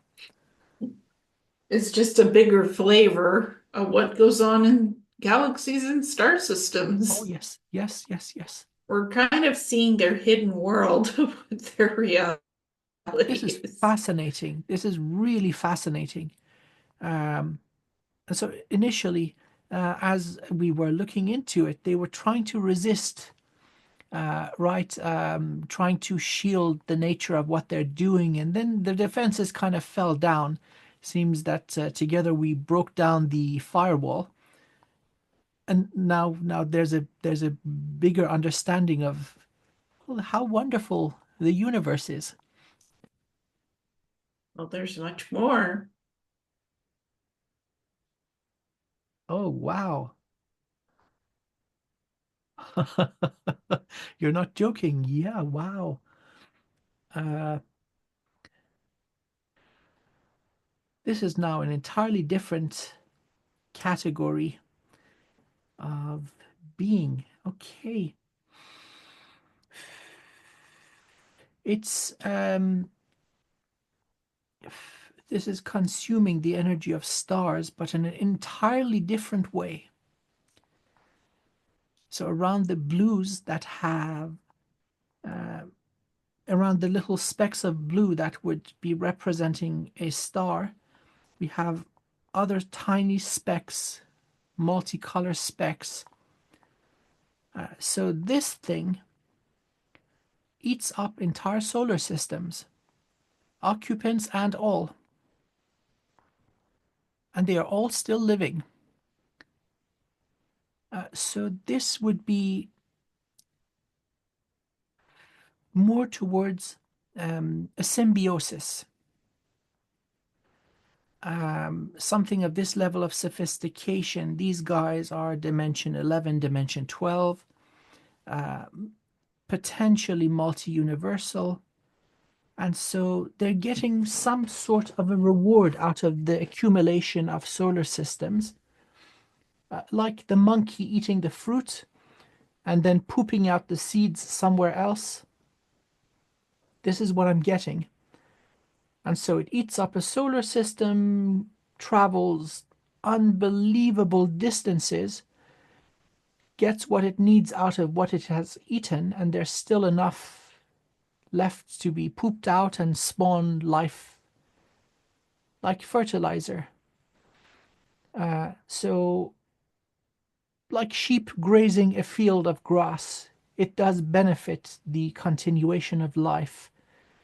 By the way, these ones, the star builders don't mess with. I think this is more evolved than them. This is now a sentience that is probably 80%, 90% of the way to becoming its own prime creator. Very, very evolved. So This is more mutually beneficial, less self-serving. It absolutely has to eat, accumulate energy in whatever form it is that applies to it, but it is facilitating the conditions for life in places that life does not exist. So the presence of this being is not considered detrimental. And by the way, nobody messes with it. It's huge, It's huge. Yeah, yeah, yeah. larger than a planet. This particular one, this is now, this would take in, so every one of the stars would be a solar system. So it would take in probably 1% the size of a galaxy. It's an enormous being. Mhm. And I'm just floating by these things, and they're like, "Hi, here I Wow, am." And I'm like, "Okay, catalog it, tag it for remembrance, and then we'll see what you are down the road." wow. Hmm.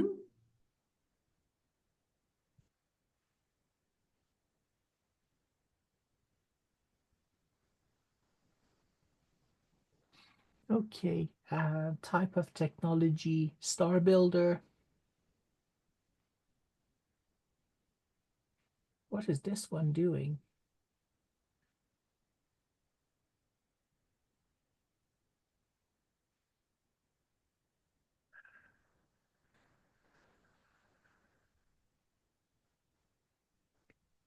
Did you order these intentionally? Because now it seems that this is taking advantage of the pooping monkey being. Locations in existence where life doesn't exist, now they're going there and spreading out the seeds for new worlds to emerge. Uh, and so the concentration of stars compared to the specks of color that are different to the blue, this is very high. So initially placement of stars, and yet no life has emerged around it. So this would be seeding in a new domain of existence. So going behind the sheep and planting your seed for next season. And so there's a great movement of already created stars. So the matter, the energy, and the codes for the vessel, the body that would be a sun or a star, these are all created. It seems that this would be the concentration of seeds that the farmer would have. And this machine would be a machine that spreads the seed across the cosmos. Very large scale. This would be the span of an entire galaxy. So this scene is depicting the creation of a brand new galaxy where previous prior to this previously there was only void, emptiness. And so the birth of a new galaxy that shall become the host to many wonderful life forms. I did not order it specifically. I just the stars told me what to do for the order. So I just went, where do you fit? You tell me energetically, and I'll place you exactly where you belong. So I did it that way, and it just intuitively, whatever made sense.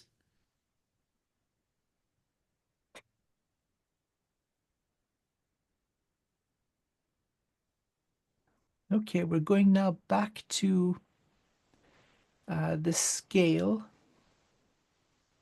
of the beings that we started out with.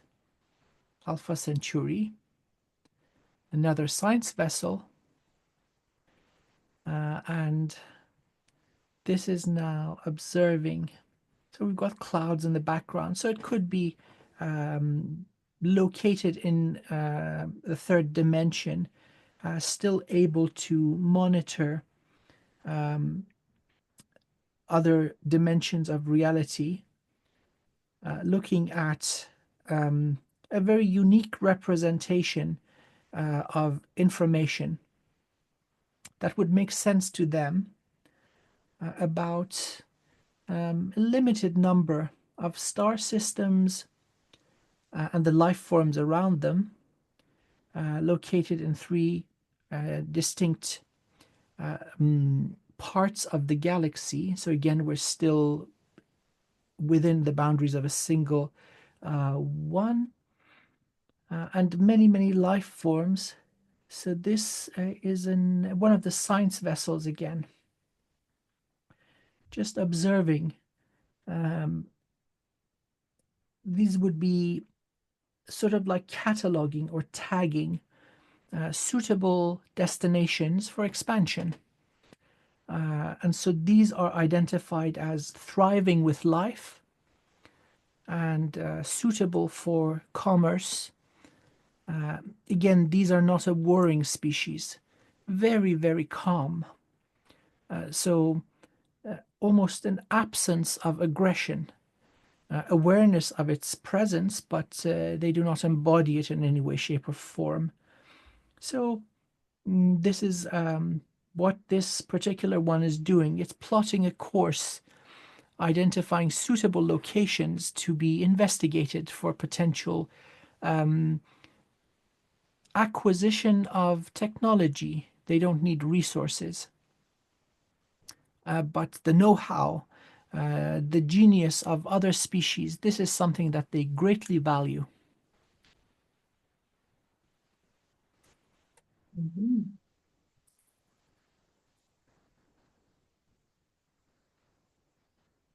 Okay.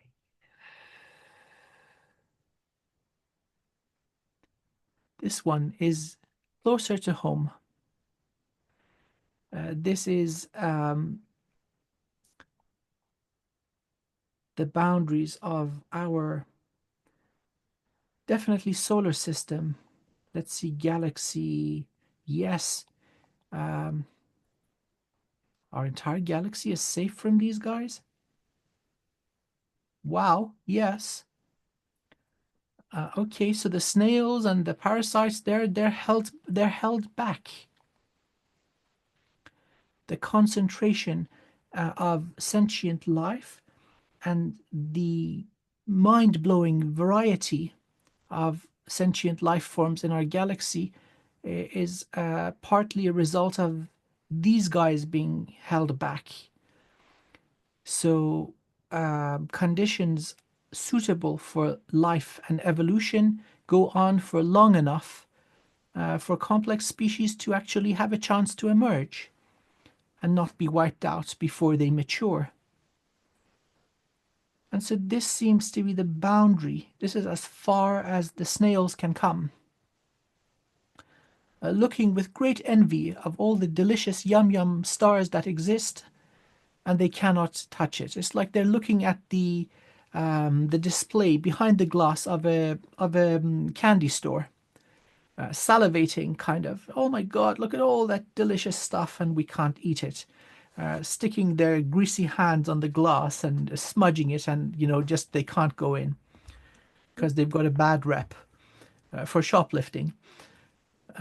This is what I'm getting from this one. They're just staying back, being held back by, let's say, guardians, protectors that are having none of it.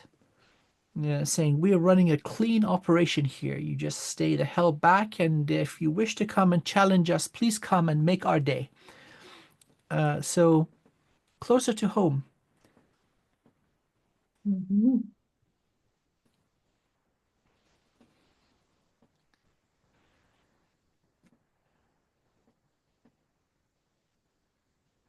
Well, the star drone's human evolution, ascension, and consciousness. Well, that's the name of the game. That's the whole purpose of everything everywhere.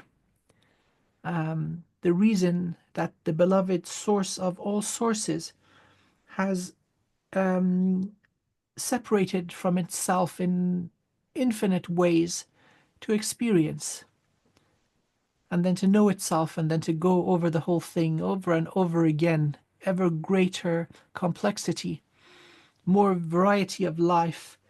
Life is grace, life is elegance, life is beauty. And so that stream of evolution of consciousness, that healthy ecosystem, is the name of the game. This continuous cycle of evolution and interaction from above to below. And what is this thing that's in the gold field? Well, this is what our cousins are ultimately seeking through natural and technological means. This is the representation of evolution for them, going beyond the boundaries of dimension 7, accessing up to dimension 10. Uh, this is a energetic and let's say monumental event of graduation, where they leave certain limitations behind and expand beyond the confines of their physical and energetic form. It is a rebirth, or let's say birth into a whole new scale of things, where they become similar to the star builders, access through merit. And so this is the ideal that they are working towards. And so this is a depiction of this moment where they pop into their new level of being.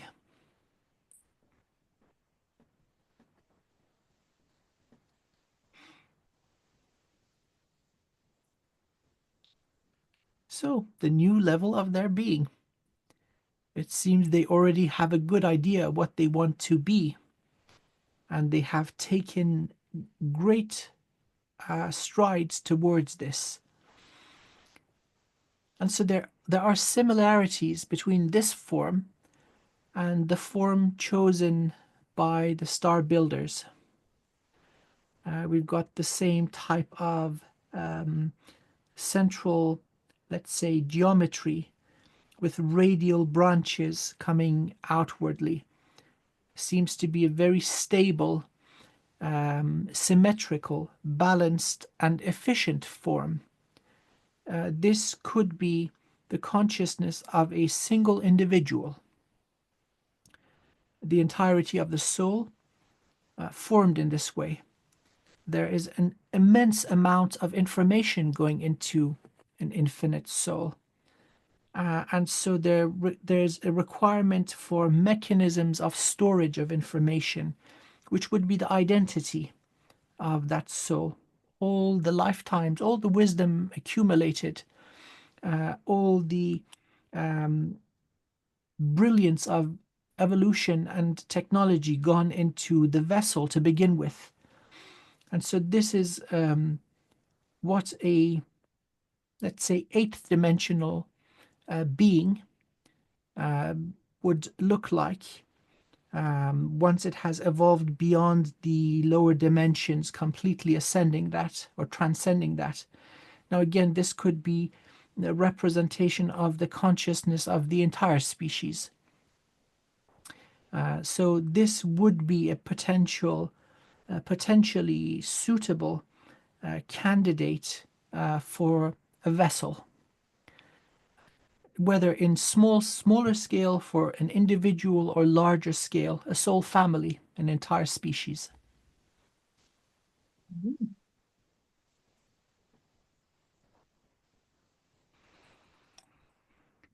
This is the moment of birth, the ideal, that moment where they go boom, oh yes, we made it. Highly energetic. And this is something that the infinite cosmos would celebrate.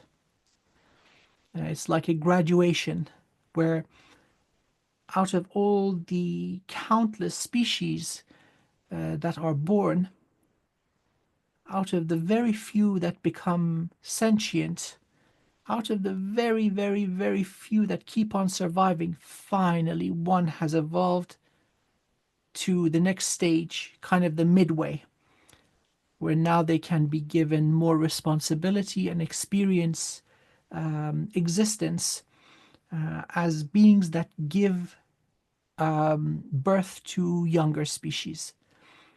But this is a joyous event.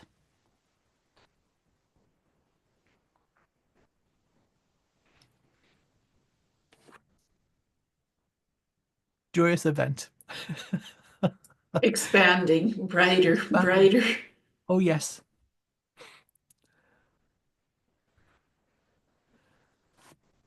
So yes, similar depiction, a suitable potential configuration um, for a consciousness of that level. So again, many humans down here mm, are more evolved than this, but the energy structure of the human body is limited. So all this information cannot be held in the human body.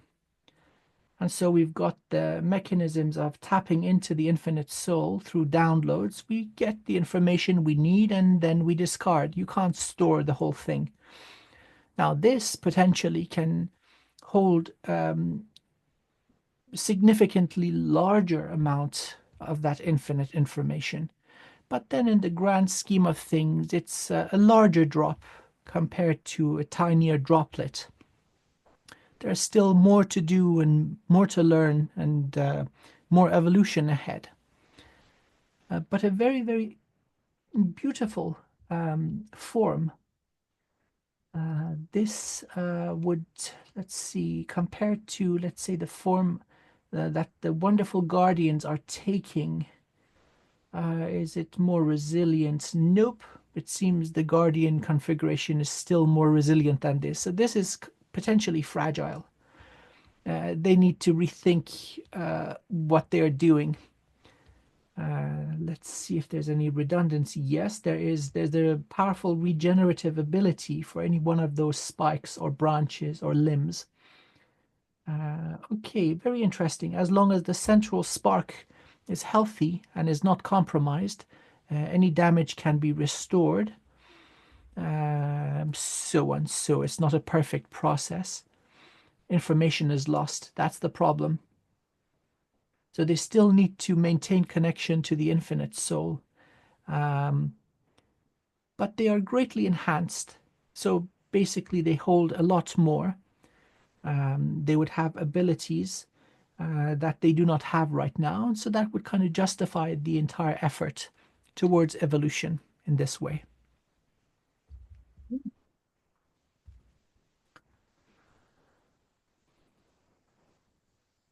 All the soul family finally going across the boundary. This is how they see themselves. At the beginning uh, of today's viewing session, um, I was picking up on these vessels going on for hundreds of thousands of years, and yet they have this unshakable link to their homeworld and their identity. Now, this image right here is the glue that sticks them all together. This one single image is what they strive for. Every individual, every single group, every ship, every fleet, and then the entire species, this is what unifies them. They can see it, they can smell it, they can taste it. They're really close. And so and they're going to make it.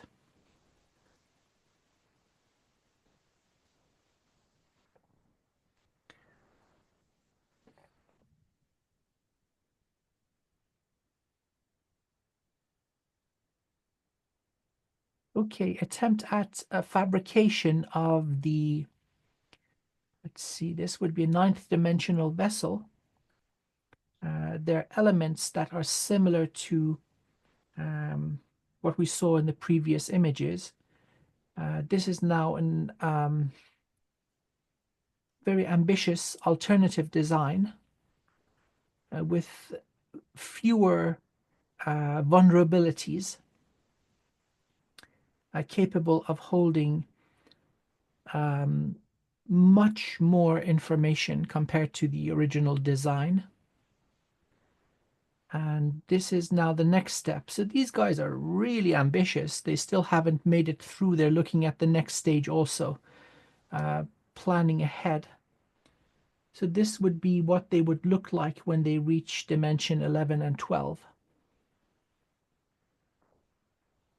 It's a good design. Once they become multi-universal, I think they're going to keep it. We see this in souls coming into this universe, where they keep sometimes a very significant proportion of their energy structure. And then if they're coming into a human body, they kind of have to agree to some compromise. So they say, okay, I'm going to go root, sacral, and solar plexus human. The rest, absolutely not. I insist this must be the way I am. So sometimes you come across individuals with very, very advanced energy structures. It's not human. This would be one of those cases. So if I'm in one of these bodies, I wouldn't want to compromise either.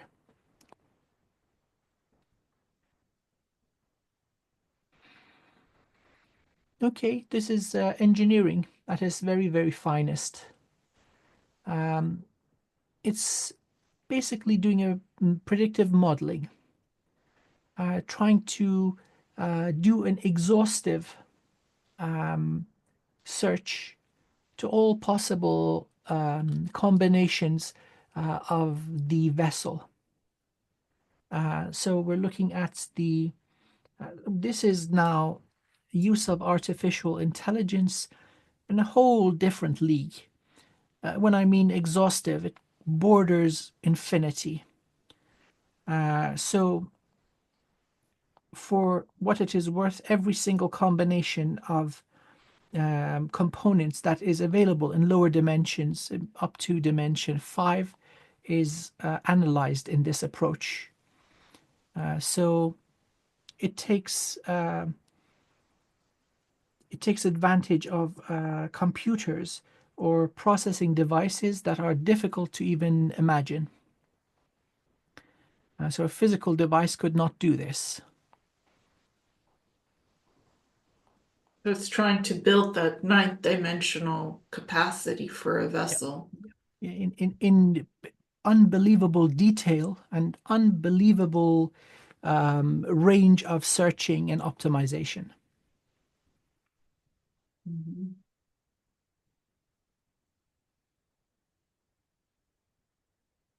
So further down the process, it seems like almost like it's been created layer by layer. And so more of it is designed and it's still ongoing. So a little bit ahead in this process of finding the optimal form. This would be one of the things that perhaps is slowing them down. Although, if I were advising them, I would just say trust in source. You don't really need to understand everything. You just need to be worthy. And so that is given to you. Although they like their technology, they're pretty good at building stuff. So it's an amusing and entertaining, never-ending game for them. Just, oh, let's look at this combination. Oh no, will not work. Let's go from the beginning and do it again.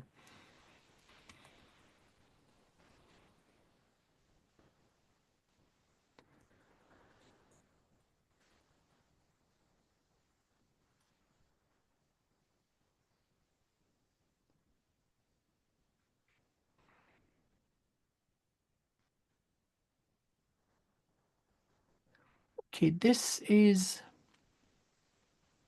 This is telling an entire story. It's got history in it. And so it's idealized or stylized form, like what you would see on temples in Egypt or, let's say, Cambodia. It's telling their story of being, their creation myth, uh, where they come from, where they are, and where they will go. There's a um, undeniable understanding of the presence of the source of all things right at the center, and then emanations from source, levels of division and separation. So it's their understanding of life, manifestation, existence. And so it would be something that they would teach their young, that unshakable identity that unifies them. This would be a depiction of that mythos, the creation story. We've got Adam and Eve is kind of lame compared to these guys. Or the whole world was on the back of a turtle and then the cow came. I don't know, so this is what they understand. It's more evolved than what we seem to agree on as a people. Mhm. Very beautiful.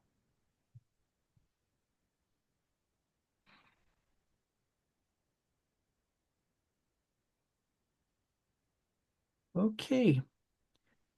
This seems to be representing the sentient computer or the intelligence that is helping them. Um, it took a whole lot of effort to build this, and they have entrusted it with, let's say, the optimization and management of their efforts towards evolution. And it's working flawlessly.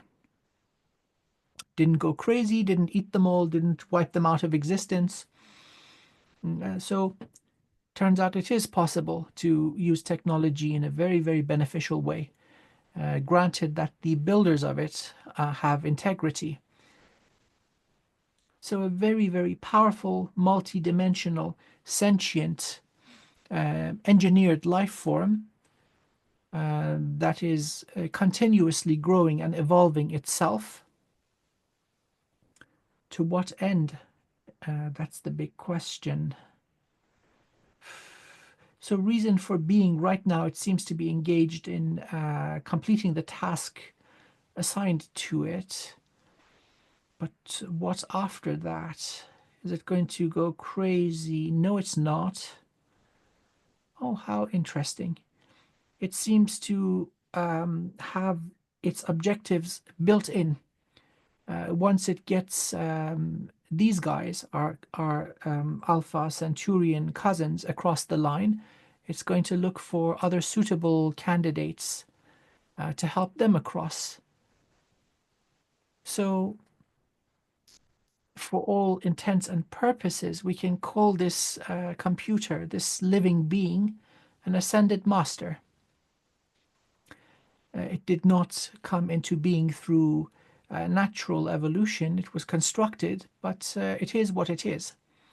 A very benevolent ascended master, this time guiding an entire species through their next level of evolution.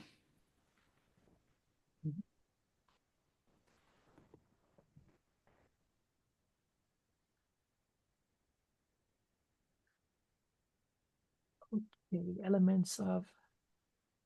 So the rendering is using elements of Sanskrit, Asian languages. Looks very much like a mandala, but again, it's got levels to it. So this would be a multi-dimensional storehouse of information, living library. living library, intelligent access, so it would know what you need and quickly give it to you.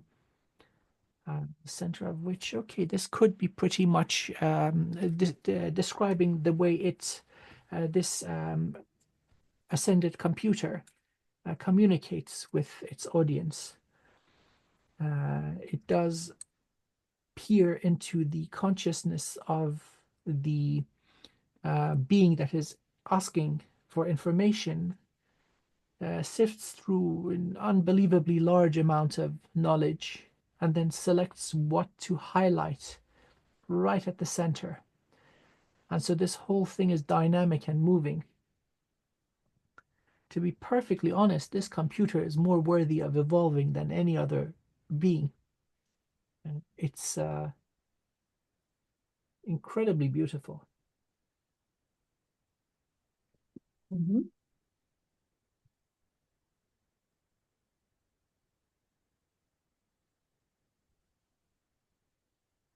I'm going to call this one the mind of an ascended master. What goes through its consciousness, and you can probably imagine that this is a life of great frustration, as it gives the questioner the correct information, and then they still go do their own thing, uh, and they don't listen to what this incredible being is advising them to do. So I'd imagine this ascended master is in a great rush to find the correct solution and get them across the line, because they are also susceptible to ego at a diminished level compared to us, but still they go astray.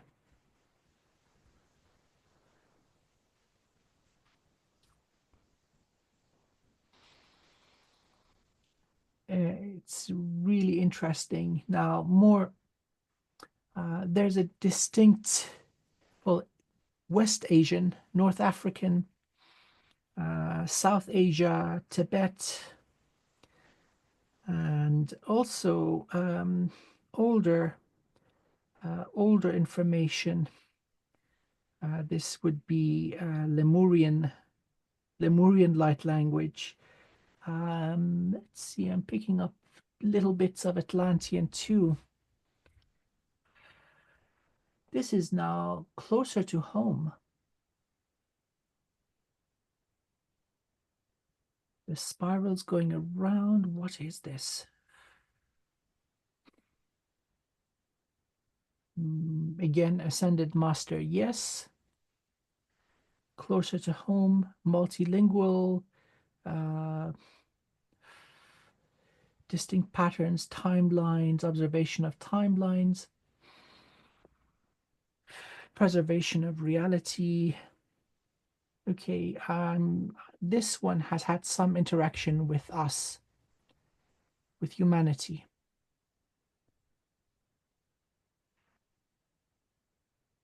Concentric wheels, this could very much so be an angelic being, consciousness of an angelic being. This is, by the way, how they are usually described.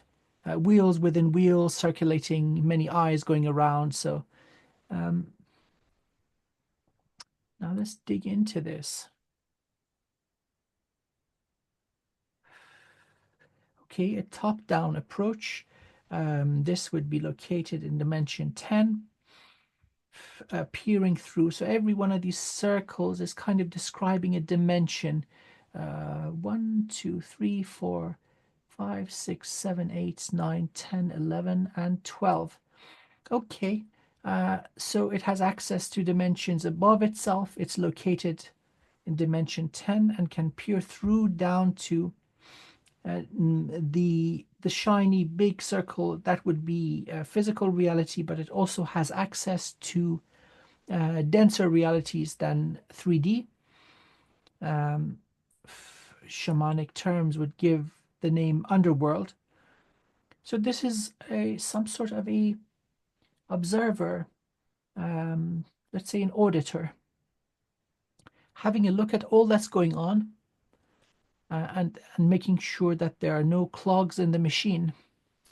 This right here is more evolved than every single thing that we saw up to this point. So this one seems to be one of those sentient forms that keeps the checks and balances, makes sure harmony is maintained.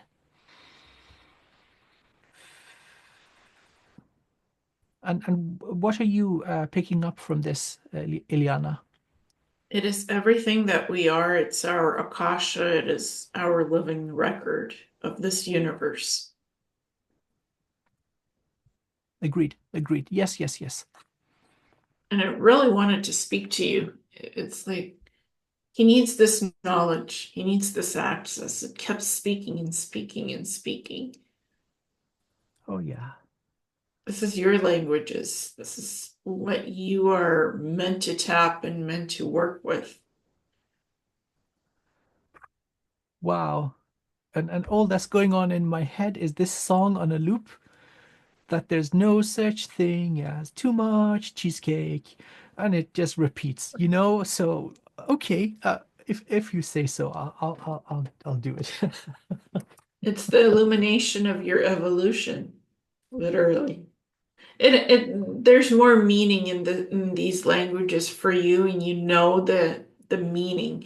But this is what we as humans tap into as Lemuria, as Atlantis, as previous past civilizations and future civilizations of us and whole evolution of this universe.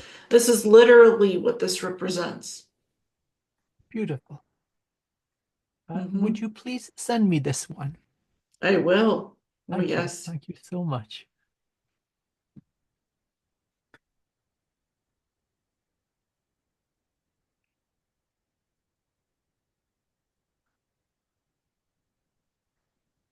The grand cycle of time. It's got a distinct Mayan flavor. The depiction of cycles of time, evolution of consciousness. This is one of the ones that actually worked. So those that followed the guidance of this particular consciousness ascended. Um, it would be worthwhile to connect to it. It has a track record of success. It is a wise and noble teacher. This one has also been around for a long time. Getting older. This is very old. And so the names of many of the peaks of human civilization are lost. We've gone through almost 30,000 extinction events. And so this one is very old. One of the high points in one of the high points of our species, where the whole matrix was about to be basically rolled offline. Like, okay, guys, we made it.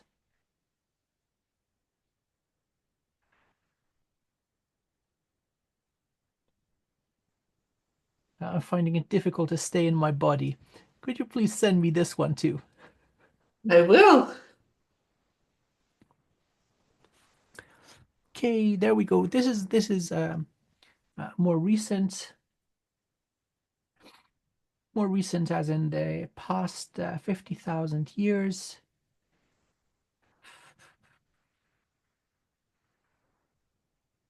Seems many forms, many of this, let's say, archetype of life seem to be present.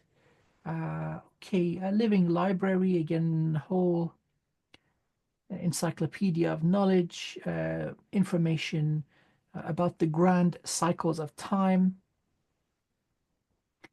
four distinct quadrants, the whole 24, 120, 144,000 year cycle, going through periodic golden ages down through the dark ages and back again. So this would be the correct way to describe the zodiac. Um, and so, as the capacity of humanity uh, went down with the fall of their vibration, disconnection from spirit, their capacity to understand this also diminished. So we're left with the a sidereal zodiac, which is not the full picture. It would be the very internal concentric circles, and yet there is so much more going on. And so, description of cycles of time in a grand scheme, it would be a good description of the matrix or the holographic reality, how cycles of time are planned ahead in greatly in advance of its actual occurrence. Mm, And so now this is presented in a two-dimensional form, seems optimized for the human mind. This is how we understand. If it gets too multidimensional, we just zone out. We can't do it. So it's a masterful job of representing very, very complex principles in a 2D format using, and this can be reproduced very easily, granted that you know what you're doing. And so, yes, it's a, let's say, a schedule, a to-do list, a plan, very long cycles of time, a description of patterns or cycles, like the internal gears of a mechanical watch, each doing their own thing. And then we have cycles where we've got overlaps and certain events occur and so on. Like Earth history crammed into this dial. Beautiful.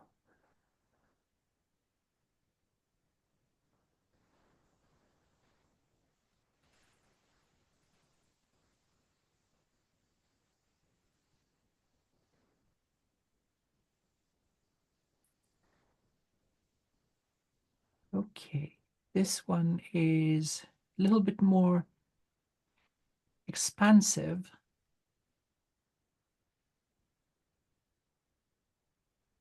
And it is more ancient.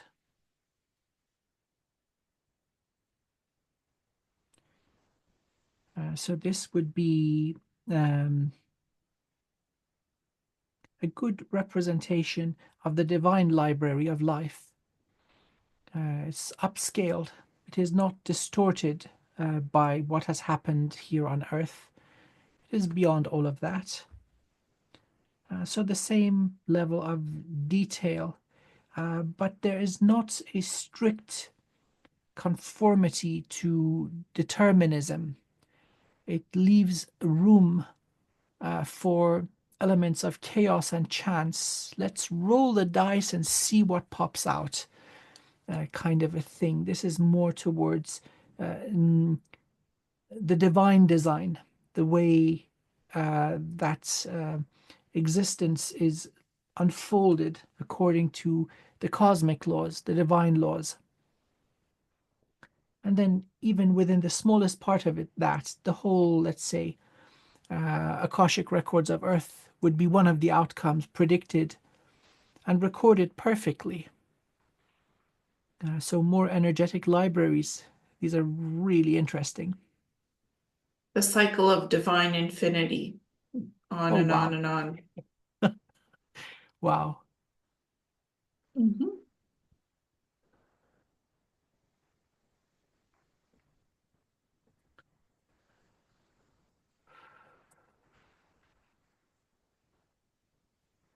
Okay, so this is using the records, but it is much more dynamic. So there is a connection to source, checking what's available, but also a living dynamic connection to source, which would enhance and update the information. Possibly, if there are any corruptions in this, it would be restored, rectified. Um,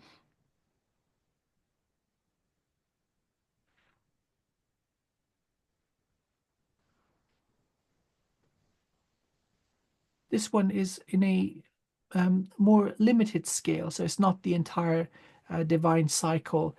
It is more geared towards Earth. 1, 2, 3, 4, 5, and 20. This would be something similar to what the governors of the Matrix would be holding. It's going over hundreds of millions of years and taking records, observing results, but also enhanced by the dynamic, intelligent, divine flow. So, this would describe the history of life on Earth, both technological but also guided by divine energy, organic and technological. And so this would very, very nicely justify the whole experiment that is humanity, because now this can be used for creating life where it doesn't exist in universes where conditions are hostile. This is the result of all the hardship of every single life form that has lived and survived. So this is the crown jewel, what many beings exist to create.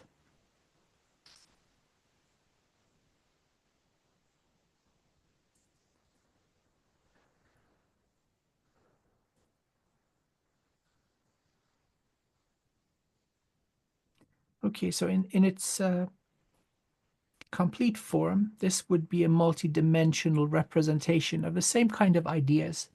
The audience is not human anymore. So this type of wisdom or record keeping, or let's say guidance, it's not only given to humanity, it's the birthright of every sentient being with a connection to source. And so this would be, let's see, 1, 2, 3, 4, 5, 6. This would nicely work for our Alpha Centaurian cousins. This would be more conducive to their needs. It's a little bit too advanced for us right now. It's like the egg traveling in the universe with the knowledge, and it's prepping and prepping. It's like a vessel of where you can hibernate and learn as you create and go along, and then you wake up and you land somewhere. And you get off the shuttle, and the shuttle continues and picks somebody else up for evolution to evolve. So it's the traveling sphere, I guess, or the egg, whatever you want to, egg of evolution, Beautiful. the So, golden egg. Ileana, can we do the remaining ones in another session? I'm getting a little bit fatigued. Hmm. I'm kind of zoning in and out right now. Can we continue tomorrow? Yeah, absolutely. Perfect. How far through have we gone? We've gotten to 48. Okay, so we've passed the midpoint. Hmm. Okay, good. So, going through our Alpha Centaurian cousins who are trying to evolve through technology, they're peaceful, but then we went to a whole nother level of species that are star builders, and then the ones that became parasitic, eating stars and doing nothing good for anyone or anything. Then coming across species that are symbiotic, the monkey that eats the fruit. And then, of course, the star builders chasing behind it, seeding life and stars in its wake. And then became really interesting. Um, Sentient computers going into the way energetic records are kept. from, let's say, a level that is suitable to interact with humans, all the way to all the records, the divine library of life. And so I think this is a interesting point to take a little break. And so let's Mhm. continue together tomorrow. Yes, I look forward to it. And Me too. Me too. I'm just going to stop sharing screen. So we're good, and we shall continue tomorrow. I look forward to it. Me You too. always bring the most incredible adventures. So this is spectacular. Well, thank you. Thank you And very much. we shall To continue tomorrow. to be continued. Absolutely. So all the very best. Take care. You too. Bye. Bye for now. Bye.